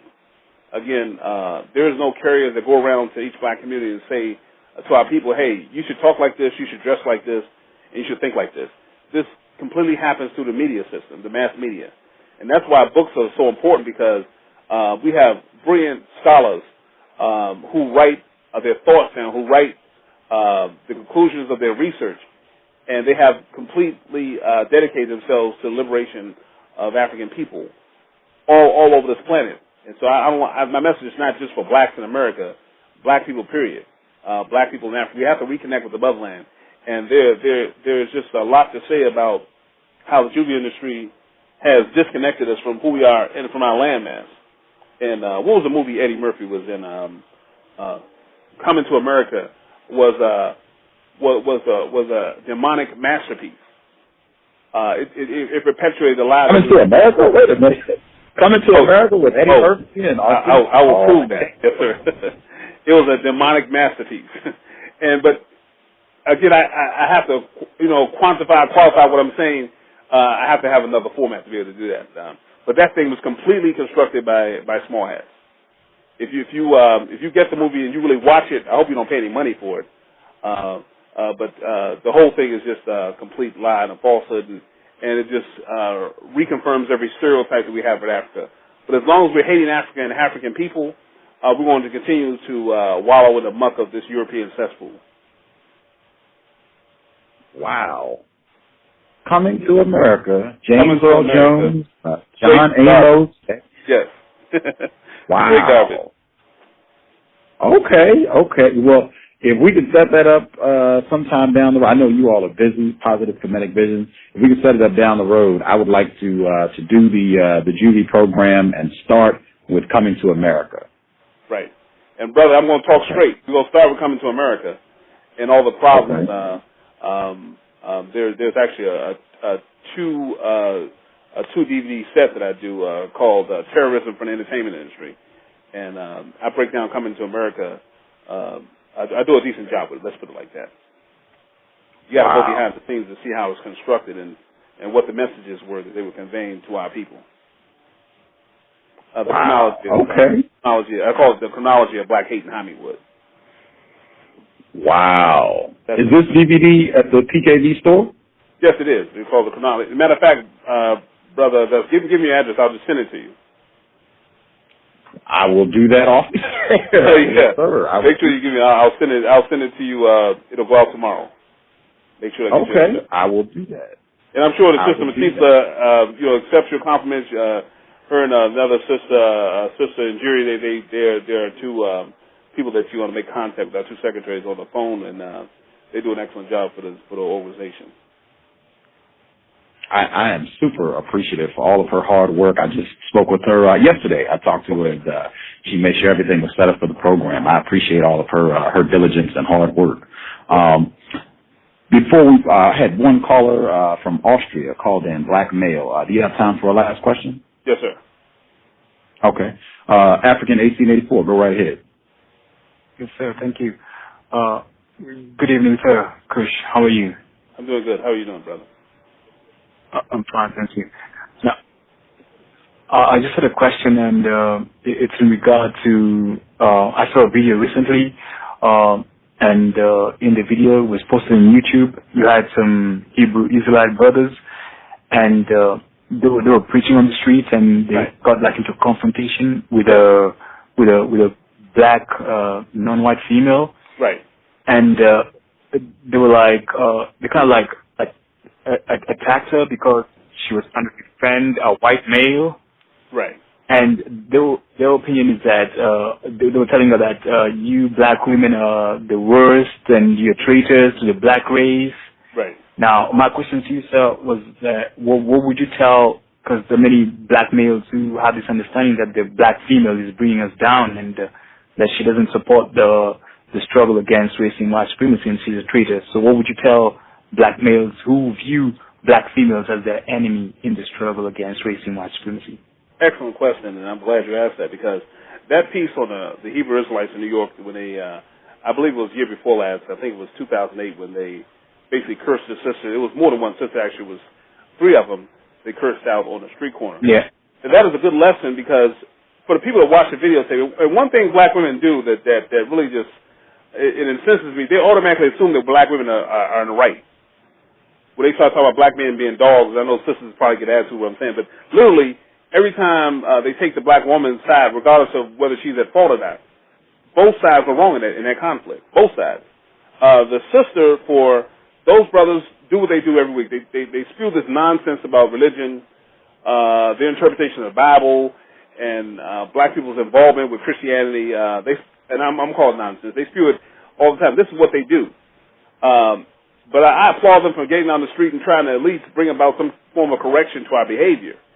The sister interrupted what they were doing. She just came out and which automatically caused a conflict, and the brothers went way too far. They didn't resolve the conflict. They made it even worse. But actually, the black woman started it. So both parties were actually wrong. But it goes back to what I was talking about the black female aggression that is so prevalent now. I know we don't want to talk about it, and I know sisters don't want to talk about it because they're frustrated with the black man. So automatically, she attempts to become his mother, and she becomes abusive of him. Like when we talk about Hollywood, those roles that were played by the big mammies, where the black woman, she was very respectful. She was very humane towards the white male and his family, but when it came to her own family, to the black man and her black male children, she was completely opposite. She was mean. She was outlandish in some of her behaviors and some of her punishments. So that's another thing that's been put on us by the system of racist and white supremacy. But it goes back to what I'm saying is that when we look at the situations where black men and women are in arguments, they're solvable if we would just listen to each other and if we have some truth injected into the conversation. The only way the truth can be injected into an argument that a black man and woman is they have to have an understanding of who they are. They have to have an understanding of the record, which is why I like to substitute that word for history.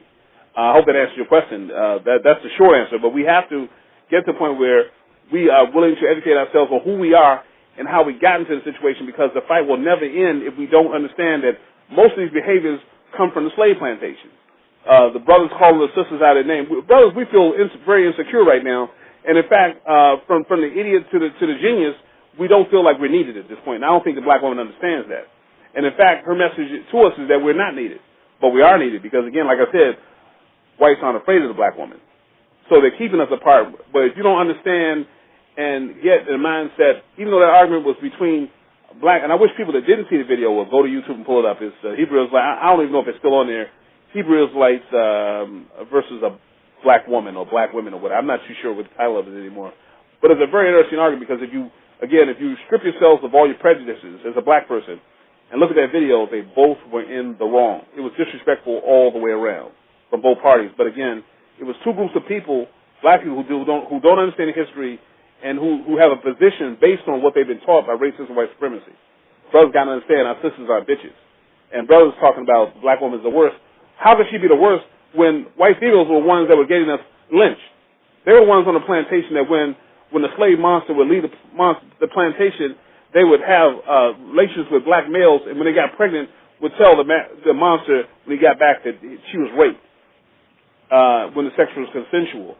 And every single, particularly the backdrop for most of the lynchings in this country and around the world has always been a black man assaulting a black woman. I mean, let's look at Kanye West real quick and this whole Taylor Swift incident. Kanye is an ignorant Negro rapper who thought he could go over the mic and take the mic from a lily white 99-pound crackerist, and he thought of very very differently that he can't treat the white female like he can a black woman. They jumped on him, then they still jumping on him. Even though Kanye West has said outrageous things to his music, he didn't understand racism and white supremacy, so he jumped on a white female the way he would have, disrespected a black woman. When he took the war from, I know this is probably like a far-fetched for most people, but it really is. It's a real good window into how the relationship works between the black man, the black woman, and the black man and the white female. I don't call her a woman because she doesn't qualify at this point. She hasn't and she has not, and I don't think she ever will. But the bottom line is that we've got to understand how we got in this. We've got to understand, if you just study the Ma'afa, the slave, our history of slaves in this country, which has not ended, then you will understand how our relationships got so foul between the black male and black woman. And again, that ain't gonna make it a whole lot easier if particularly if one party doesn't understand the relationship. But it will make it a whole lot easier if both parties understand, because there will be mutual respect, and we won't get caught up into this black-on-black violence and this black-on-black disrespect and gamemanship. I hope that answers your question.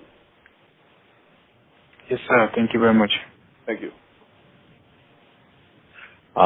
We got folks listening to the program. They are real excited about hearing more about this the coming to America being a demonic work of racist white supremacists. They are excited. I know folks were chatting typing in the chat room, and someone pointed out that I think the best quote unquote female in the movie is the lightest complexion female. And I was like, oh yeah, that is quite interesting. It's all in, and it's very well cloaked. So that's what you got to understand. Initially, again, I liked it. I'm not going to lie to you. Years ago when it first came out, I liked it, but I wasn't where I am now.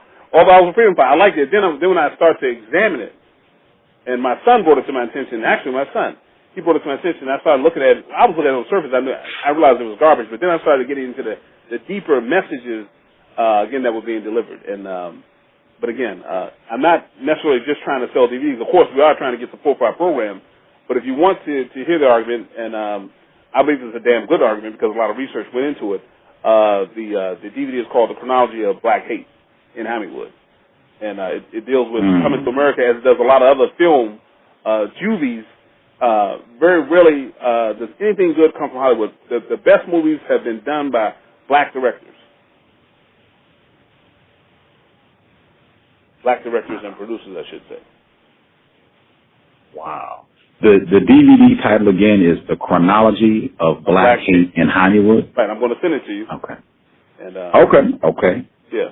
I'm gonna get my okay. I'll get my mailing address out today, and everybody that's listening in, the address, you can go DVDs, CDs. They got the calendar, outstanding merchandise. The web address pkvstore.com. One more time, pkvstore.com. If you're listening at Blog Talk Radio, you can just click Positive Kemetic Visions, and it will take you right to their website. Thoroughly enjoyed it second time through. Appreciate you taking some time out of your Tuesday evening to come and share information with us. I hope it was worthy of your time and energy. I'm definitely grateful, and I'm going to be getting my mailing address to you immediately, and looking forward to having you back for a third time. Yes, sir. We have to do that. We have to do the juvie industry. We have to do that. So we have to work on the date for that. And brother, I equally appreciate you for taking your time to even talk to the black community when you could be playing basketball or working out with your PlayStation 2, or you could be at the strip club, or you could be watching your favorite football or basketball team right now. But you chose to do something different, brother, and for that the ancestors will reward you, my brother. That's not a small task. The correct thing to do. I'm on that path trying to become a black man myself. Again, I'm just real thankful, and I'm looking forward to having you back on the program a third time to discuss more constructive information, what we can do to solve this problem immediately. Absolutely. Thank you so much. Again, Kush, the Black Unifier, Prime Minister of Positive Kemetic Vision. The web address, one more time, pkvstore.com. We will be in touch soon, sir. Take care. Thank you, brother. Hold up. Thank you, sir. Bye. Context of White Supremacy, Gus T Renegade, and Justice. Justice, did you have anything you wanted to share before we close things out? Yes, I did. I liked when he talked about how hip-hop gets to the mind. That was very interesting. Folks, think of that album cover one more time. Notorious B.I.G., over 4 million albums sold. Black male infant on the front cover, ready to die, written underneath, a black male infant. And it doesn't have an impact on your mind. 4 million copies sold. Did you have any other thoughts about what you heard today, or anything else racism related, Justice? I don't know if this is maybe racism or not, but maybe I guess I'll share it. But like when I Because when I went to the mall the other day,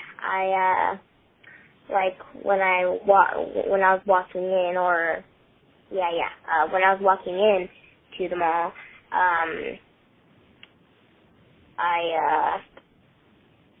there was this white lady, and it had a picture of Elmo on it, and it's like Elmo was on the shirt, but I forgot what you call those things, but it's for babies, and it's like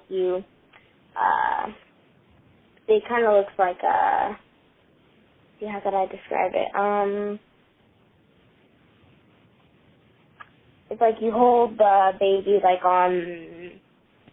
on your belly, but you put it in a sack. And then I thought that was interesting when I saw that. I haven't seen those, but I don't get out to the mall very often, so I'll have to be more attentive the next time I go to the mall. Do you remember which store this was at? It was at Target. But yeah, it was a white lady. Yeah, she had a shirt on. Yeah. Interesting. White people treat pretty much everyone and everything better than black people. Unfortunate. Did you want to give them your email address? Maybe some people who are listening, maybe they've seen what you're talking about. Maybe they want to comment. Sure. justice.asap@yahoo.com. Again, justice.asap@yahoo.com. Outstanding. I would hang out and chat, but I am really tired. The cumulative effect of doing so many shows and having so many great guests on the past, I guess, week and a half at this point, it's adding up. I was really exhausted today.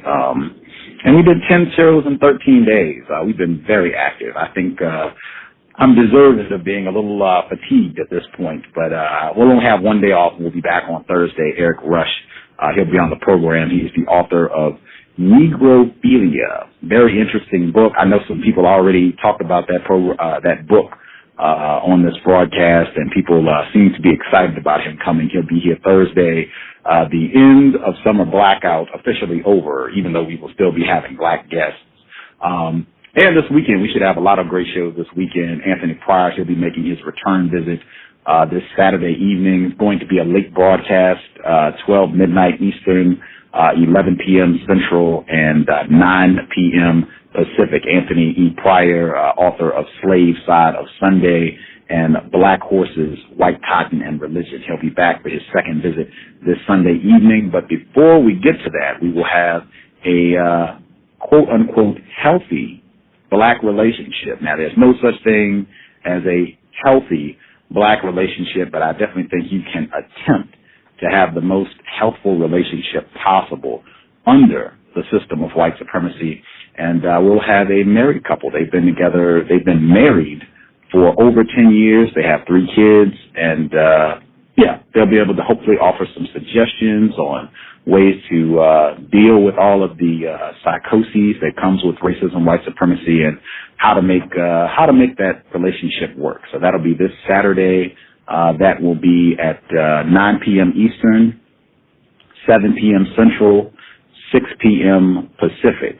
Healthy black relationship, and that's healthy in quotes. That'll be this Saturday, 2 shows. Very active. Context of White Supremacy.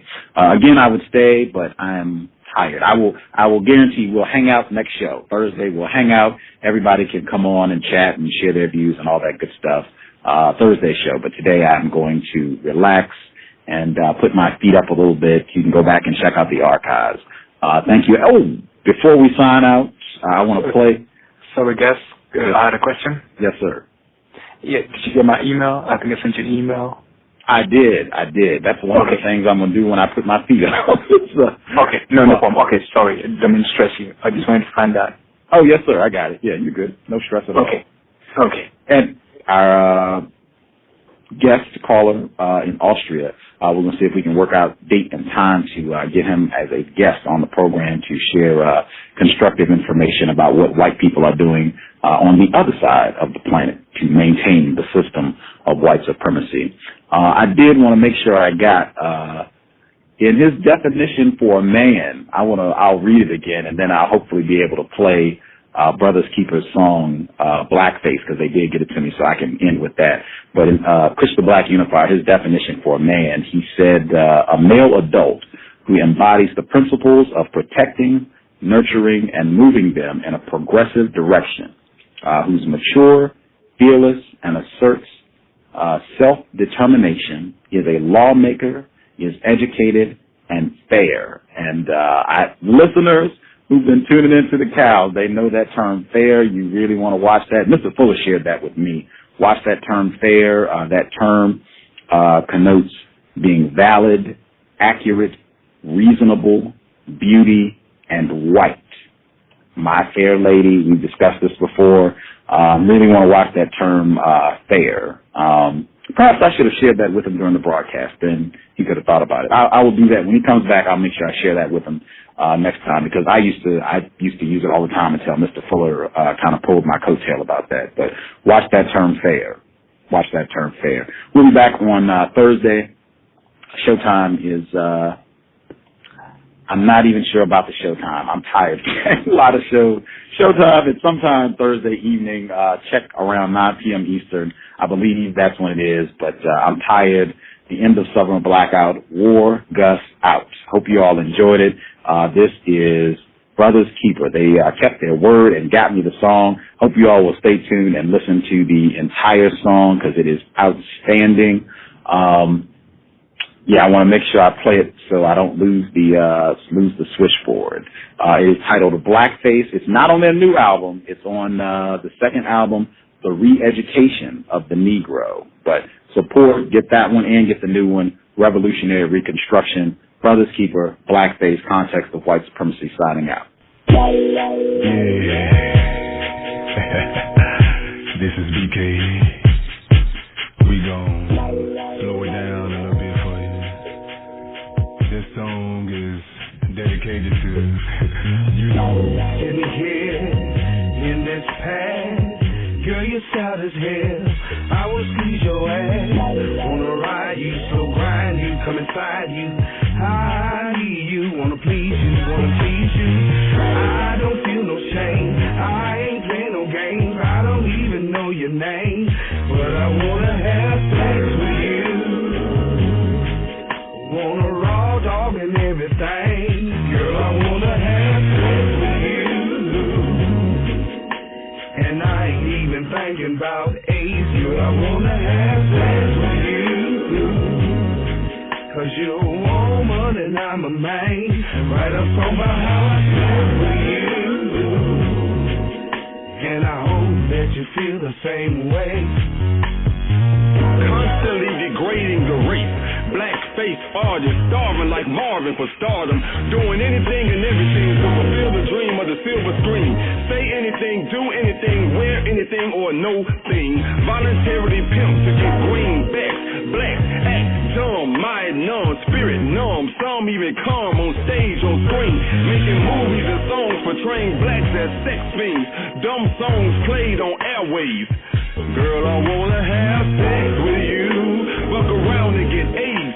Paid entertainers, stainers, painters, painters like fools, like spoons, like dudes dressed up like women. Medea's family reunion. Modern day minstrel shows in church even hurt lost souls. Even got the preacher man putting on Broadway shows. And I heard the Lord say to me, ooh.